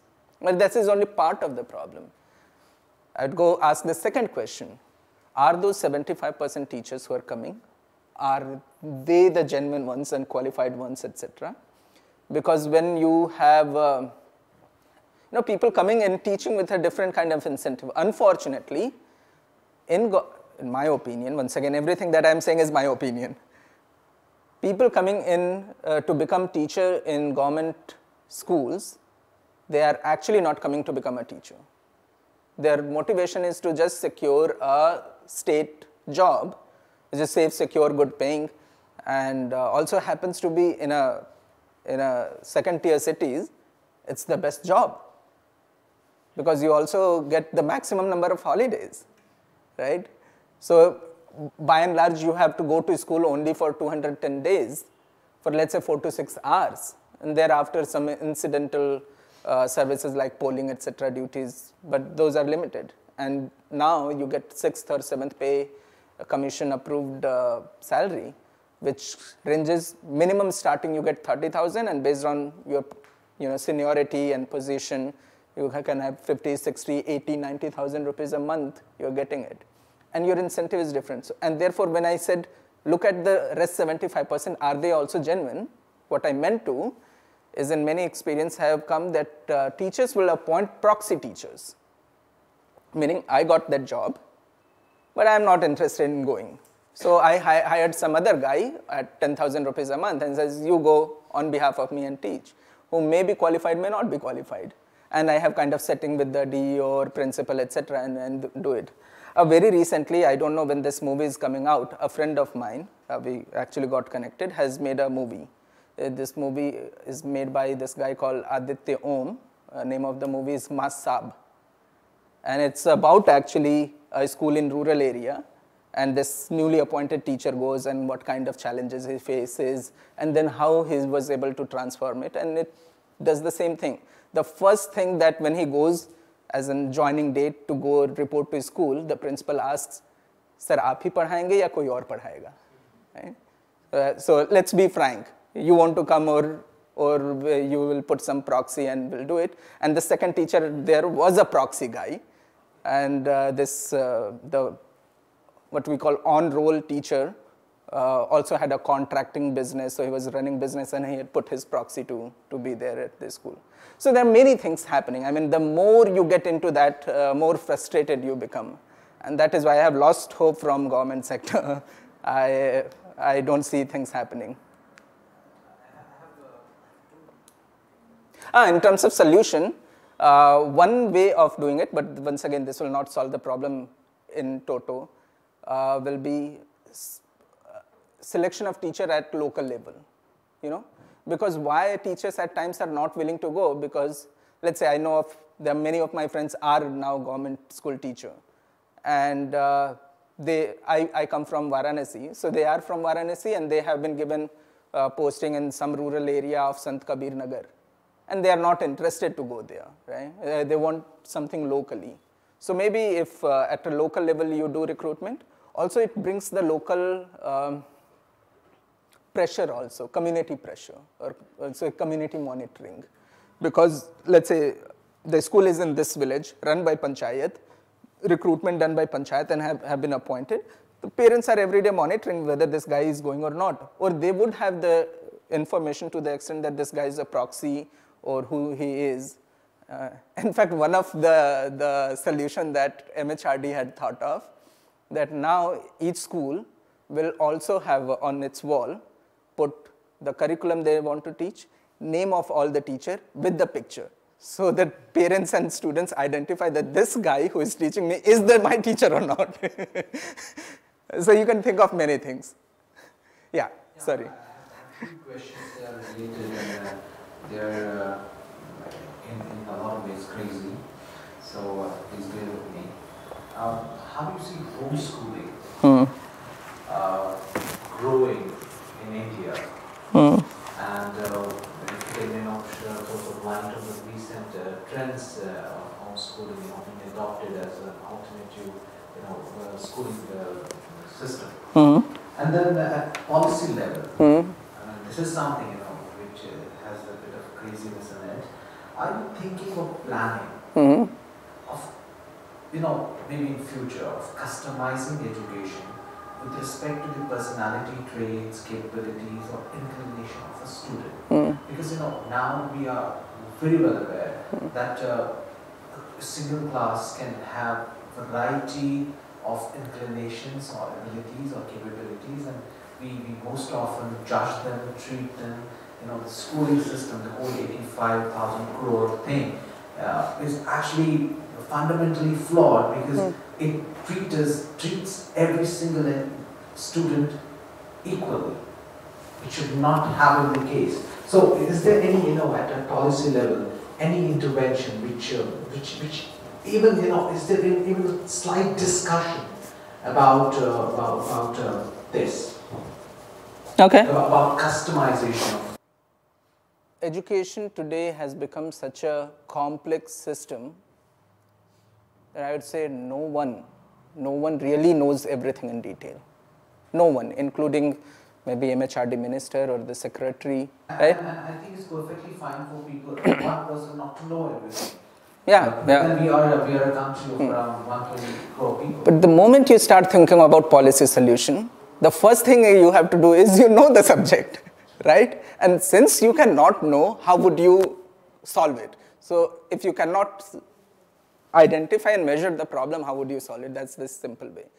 Let me give you an example coming from this bunch of 5-6 people sitting here itself. We quoted this number of 85,000 crore, right?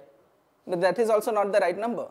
It's just the annual budget of an MHRD, which role is just, it's by the finance ministry budget allocation, where they are allocating some money, which is the minimum of it. The maximum number comes from the state. As I said, it's a state government job. And therefore, there are several ministries which are working. So even Panchayat ministry is working with the education. Minority Affairs ministry is also working on education. Education ministry is also working on education, a whole lot of it. And you don't really know how much money is being spent. Right? So, and that is why I said you cannot go to the core of the problem, and therefore solving it becomes too difficult. Now, coming back to the homeschooling. So Right to Education Act came in 2009. The previous draft of it was of 2005. under which, so that is where everything starts, and that is where my disagreement with the Act starts. It says free and compulsory education, right? So number one, you don't have to, children are not supposed to pay, and it has to be compulsory. And the moment government thinks of education and compulsory education, then you think of an instrument and mechanism which will be a school. And why I talked about 2005 version, because then when you are saying 100% education, there will be parents who will say, I don't want to send them. Then what do you do? And then there was a provision for penal provision for parents who are not sending children to school. And if you follow that, then homeschool becomes illegal. You cannot recognize it, right? However, it was mellowed down. People also realized that it's not possible to bring such an provision. So it was mellowed down. Still, the Act says it's a parent's duty to send, but because they cannot just mandate everyone to send or force them, there is nothing like penal provision. That's one. So if you follow the intention and spirit of the Act, homeschooling will become illegal. However, this question was raised, and at that point of time, even the minister HRD made a statement in Parliament that no, homeschooling may continue, but they are not like encouraging it, but may continue. Very recently, this last week only, I think Maharashtra government has taken initiative, and they said we will facilitate homeschooling. Once again, answer to your question will be homeschooling in future I see happening, increasing in size and number and scope, not due to policies and regulation, but despite policy and regulation because parents want it. So it will ultimately become consumer driven. So that is about, and third is about customized and personalized. As I said, because you don't really have all the data, all the control, all the factor, it's such a decentralized thing, several bodies involved, you cannot do it at a government level. So the best thing for government would be to do is do nothing. Just don't do anything, and different institution at a local level will start customizing and under parents' need, or just for a learning assessment, because you are continuously assessing that, by giving my lecture, nothing is happening. No change is happening, and people will start figuring out new models. And that is where I have big hope on actually technology. Why? Because in a technology world, by default, you are leaving your footprints everywhere.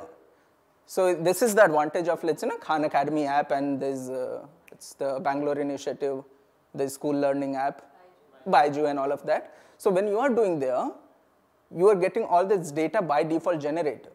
So they know which child gets stuck at which of the question, which means this is the particular concept which is not clear, and they immediately refer to, read this concept and then take the same exercise.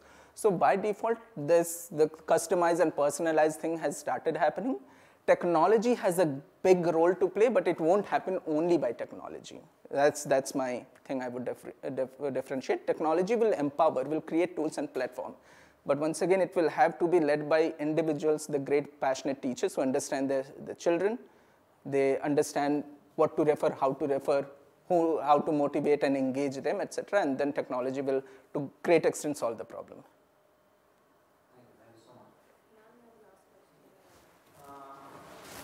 There's a question from Ayush. He's asking, do students have the choice to say which school he or she wants to study, like private, public, etc., or does he have choice with regards to syllabus, or it is actually the parents who decide? So in this context also, I want to ask you, when we're talking about DBT in education and the idea of school vouchers, so should the fund transfer be to the parents or to the child himself? Is there a minimum age criteria at which we decide that, okay, now the child understands, he has information regards to which school he should be attending, or he will realize the outputs of education like 10 years later. He is very amateur at this point of time.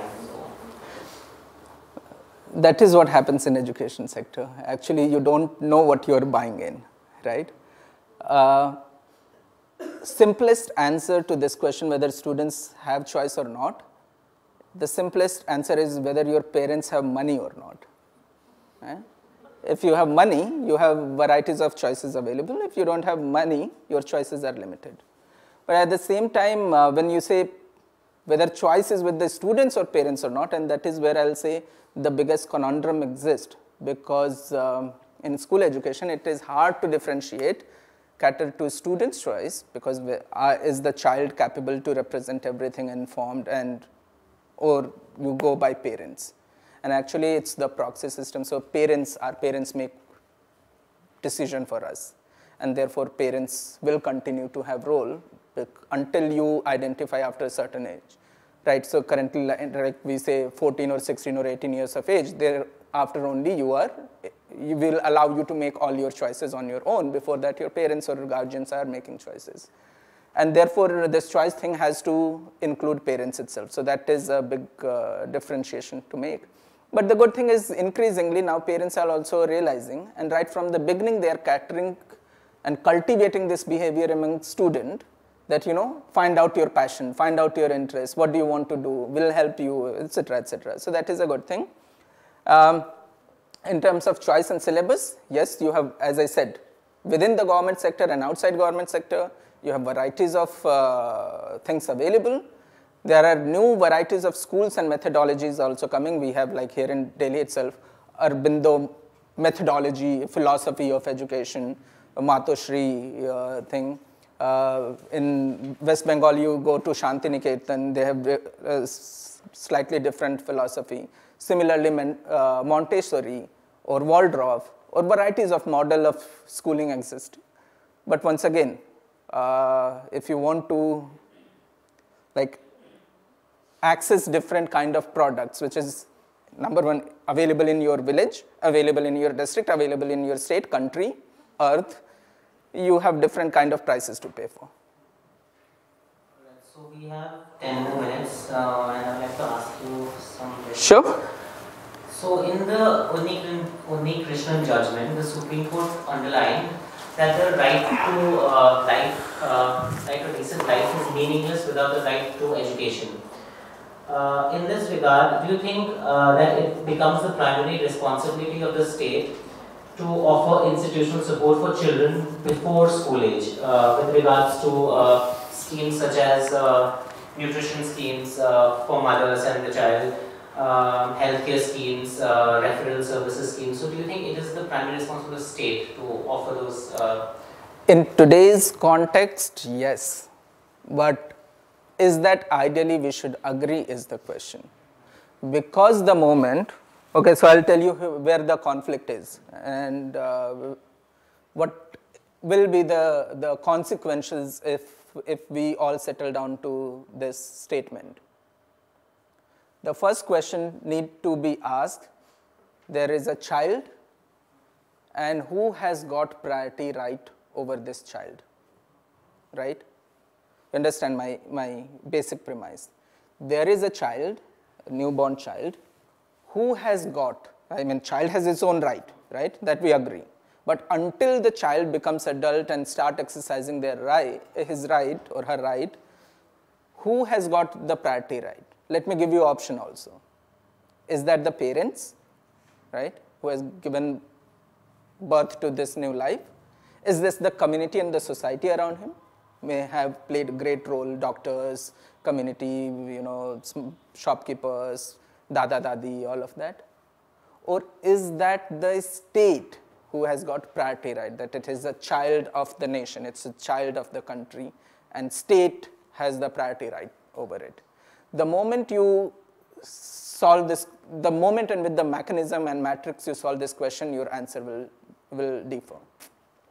So in my case, the moment we are saying that it is state's responsibility, which means we are giving ownership of child to the state, which also means then it can mandate everything that it wants, because if its state is funding, it will say, they can make it, let's say, if I'm funding, I'll say, read particularly this textbook, read this kind of history, or there is a war, you have to go to war.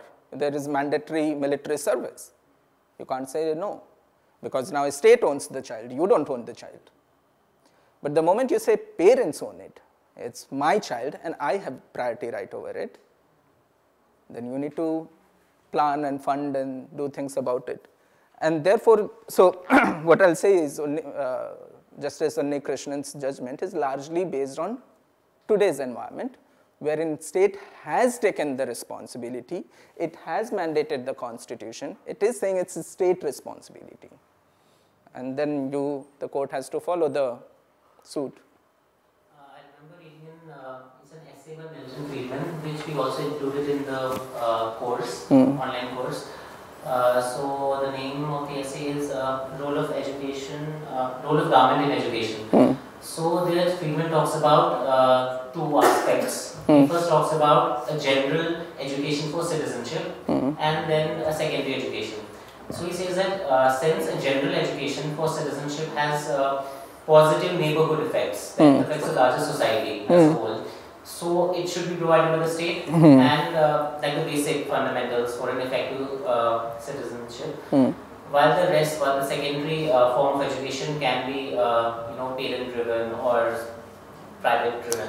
I would agree. I said, then you can evolve different matrix to it. But the key question to solve is this: who has the priority right, and accordingly, and when this right gets transferred. Because let's say if the child is 5-year-old born, parents are doing everything to the extent of cleaning the nappies, right? But as the child is growing, starts making some choices up to coming to 18 and 16 years of age. The juvenile justice now it says 14 years, whatever. Is then starts making choices. I want this kind of shoes. I want to play this kind of game. I want to play game on mobile phone and not on video game on TV or go to ground, etc. And slowly parents are cultivating that habit.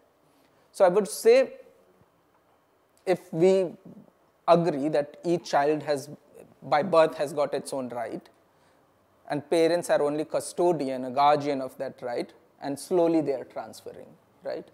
And then slowly the child has to claim its right and grow up, and then but the moment you accept the state, that the state has the right, then you have a different kind of mechanism. And that is why I said, I don't have a very clear answer to this, frankly speaking, and I don't think anyone can have. Each society has evolved a different mechanism of addressing it. That is the only thing I can say at this point. So, we also did a lecture with educationist Vimla Ramachandran. So her videos are also a part of the course. So her study in 2005 says that teacher motivation in India and the issue of teacher absenteeism is a manifestation of a troubled education system, and it is not about salary. Teachers, if you compare the salary of teacher in India compared with the salary of the ASEAN nation, what they pay to teacher, it is considerable. So she said it's not about salary, it's about something else that is troubling the education system. So what do you think are the structural and procedural lapses that have hampered the creation of a robust institution of teacher training? And also we had in 2018 that National Council for Teacher Education Amendment Bill in 2018, which granted retrospective recognition to institutes which are imparting teacher training, because they didn't have teachers didn't have requisite qualifications. So it granted these institutes recognition so that they can impart teacher training programs to teachers. So what do you think are these are the gaps with regards to teacher training in India? Before teacher training gaps, let's, if we can, I don't know, these questions you can't answer in 10 minutes time framework, but teacher motivation first of all. And yes, as I said, the teacher motivation itself is so down. Down meaning it's not even aligned with what the motivation or to the matching to any extent. Now you need to ask, why is that happening? She also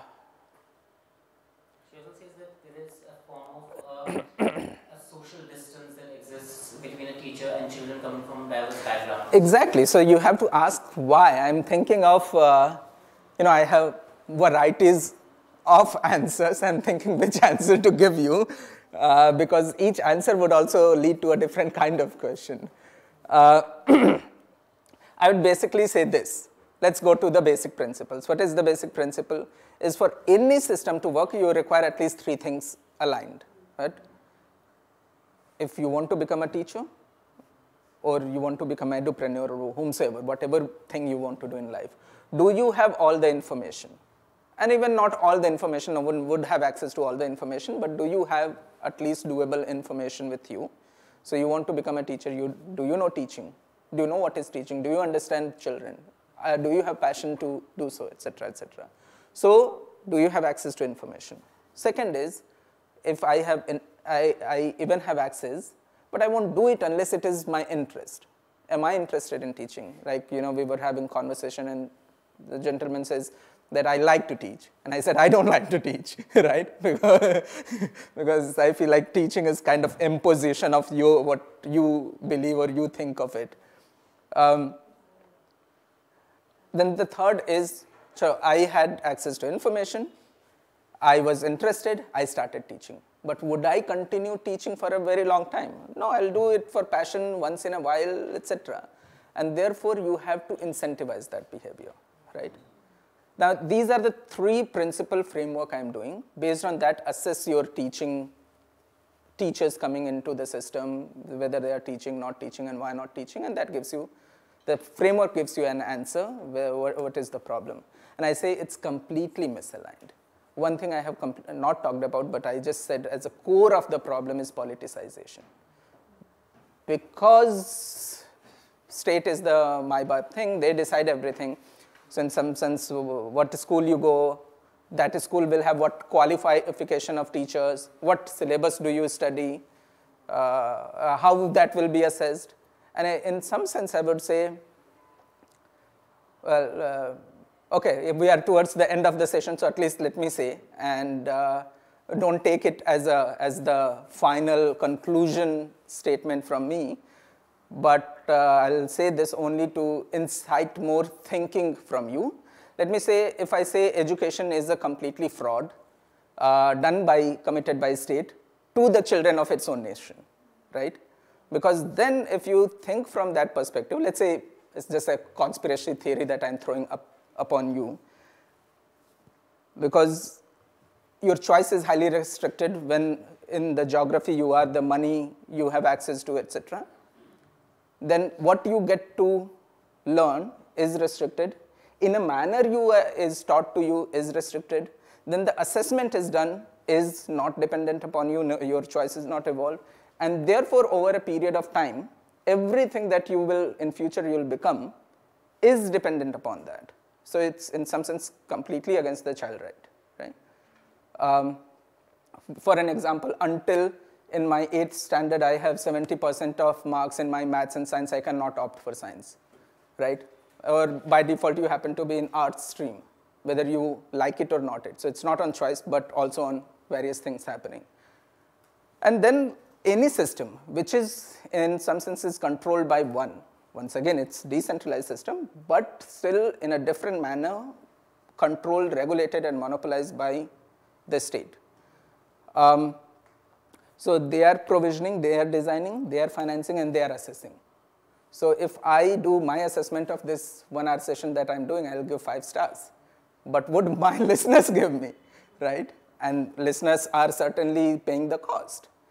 Similarly, if you think from parents' perspective, so I give you children perspective, think from parents' perspective what is happening today. So am I taking too much time? Okay. As a taxpayer citizen, and let me also tell you, everyone pays tax. Don't only think about income tax. Huh? And because it's state responsibility, so in some sense I have already paid for my children's education, right? So it should be, it is my entitlement to get it free. But I'm not getting it. So I find quality of education is so poor. Then what I do? I go for a private school, right? So what is happening? I'm paying second time, right? Then in private schools, okay, even before coming here, there is one more payment. So number one is as an income tax. Second thing is now additional education cess has been mandated of 2%. So while paying my income tax, I'm paying additional 2%, right? So I'm paying for the second time. But still I'm not able to get even some standard, some quality of education. And then I send my child to a private school where I'm paying for the third time. And this third time also it is because regulated, they have to make sure that the teacher, this is a building, it's an infrastructure and regulatory norms, and they themselves are paying bribe to get recognition and all. And therefore all of that cost is imposed on the consumer itself. So at the third time also, what you're getting is a very substandard of education. And even I would say, to some extent, private schools are not giving education. They are just giving you, making sure that you get a genuine, credible certificate. Education is there, learning is happening in various forms and manners, right? So you have paid third time, and still you have not received quality one. Now parents are paying for the fourth times also. How? The moment I said Right to Education Act, 25% free seats, what does it mean? That government will pay. But institutes know, well, government will pay when and how much and etc. and they have a different way of calculation and all. So what happens? So after this act coming, school has raised the fee, and that is why you see in last 3 years, now many parents organizations have come on street agitating that, schools are raising fee. But actually they are covering for those 25% for which government is supposed to pay, but they are not paying, or when they will pay, they don't know, or also they pay at the end of the year, but I have to pay teacher salary, etc., staff I have to incur every month. So then they have increased the price and you are paying for the 4 times, but still substandard education, right? Then what do parents do? They send their children to the tuition center, right? There you once again pay. And there, interestingly, schools, you are mandating all of these things that you have to have a certain qualified teacher, but in the tuition center, most of these guys are, graduate students who is good in either maths or science or chemistry or physics. They are not those your qualified BA teachers, right? So you are abandoning that qualified teacher because he's not doing, and you are going to this another substandard instructors maybe, or maybe a passionate guy also. I'm sorry, I don't want to blame someone, but you are paying for the 5th and 6th time, right? And still what you end up with. And that is why I say, because the core of everything starts with a state, and that is why I make state responsible, that it is a fraud being committed to the children, but by the state. Private players or people like me, we just happen to be small game players. We have limited role to play, right? But what was the question? Sorry. Okay. So, the question is like, earlier committees constituted by UG3 and All India Council for Technical Education had suggested institutes of higher education in India to be allowed to raise funds. So they suggested a cap of 20%. Yes. Considering the equity, that to maintain equity. So, do you think, in absence of this type of generating fund mechanism, it is impossible to develop world-class institutions, because delivering quality education requires money, and if institutes are not allowed to raise money on their own, how would they go about setting up infrastructure and hiring teachers? And should foreign universities also be allowed to set up their campuses in India? Why not? As I said, there cannot be one solution fit to everyone, right? And therefore you have to allow diversity, and by default this is a diverse country that we are living in. So even if you impose something, people don't accept, and that is the reason. Doesn't matter what MHRD is saying, teachers or principal in a village sitting there, they don't even know what the National Curriculum Framework of 2006 says about it.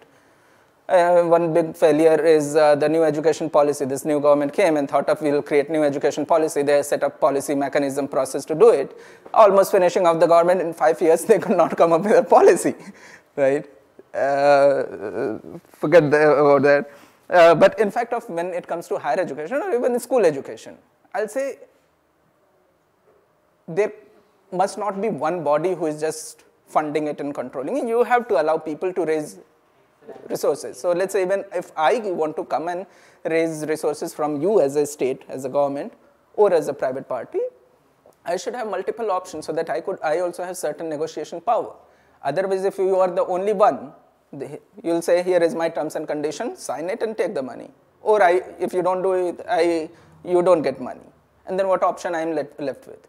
So certainly, and reform in higher education, allowing universities to access more funds and resources, I'll say one step towards many steps can be taken. It should be. And foreign universities, yes, why not? Because if you're not allowing universities to come in India, then students are going to universities. So you also lose that amount of money that is going to be spent abroad rather than in the country. I think you had some question or no? Okay, perfect. Yeah, so that's my answer. Great, thank you so much, Amit. So we'll break for lunch.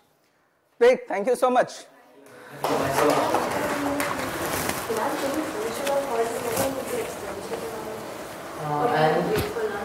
I'll send you the detailed externship right here for mail. I'll send all the students. Okay, could you send it? Yeah, I'll send it. Okay, so there are a few questions which I have. What's happening is that मेरा भी light चल रहा है. सिर्फ आवाज मेरे को shot करना नहीं छोड़ दो. So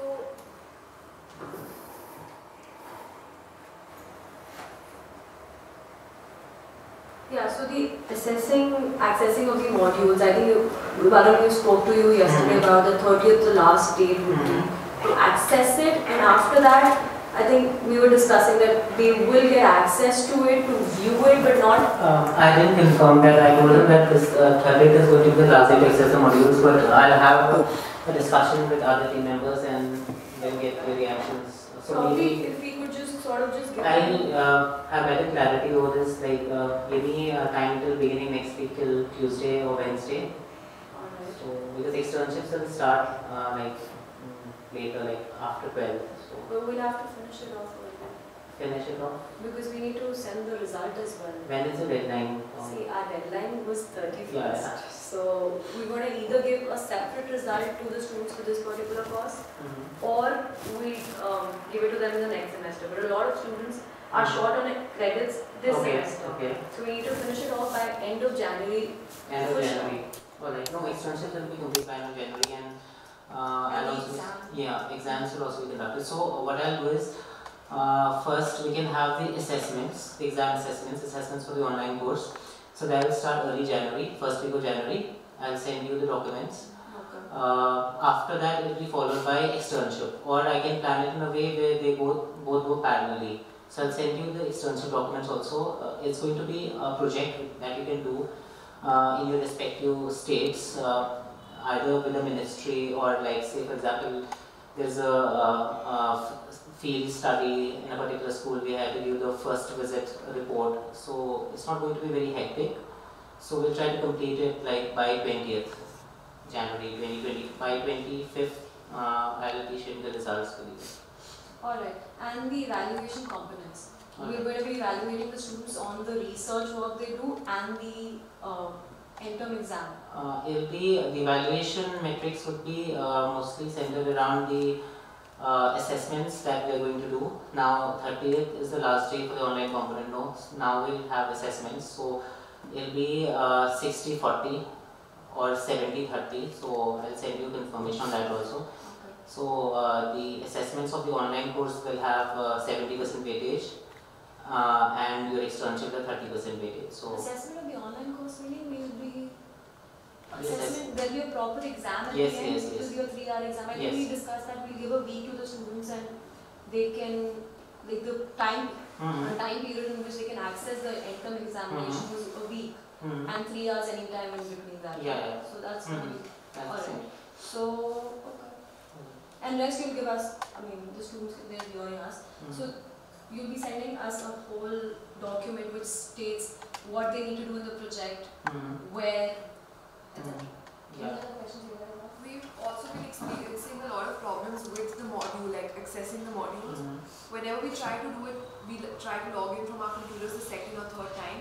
It shows that our previous videos that we've seen, those are also not checked. Okay. So don't worry about that. I've also received many queries from students saying that they have completed all the modules and it's still 65%, 70%. So we're correcting that on the platform, but then there is an internal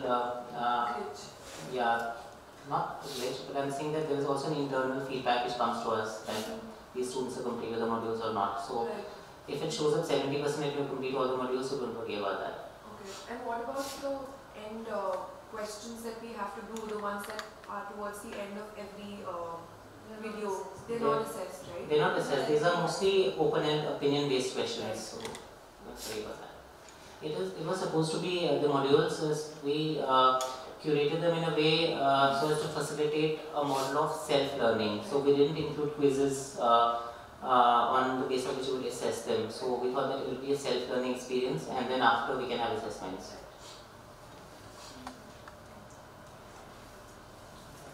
So we can take a lunch. I can take this off.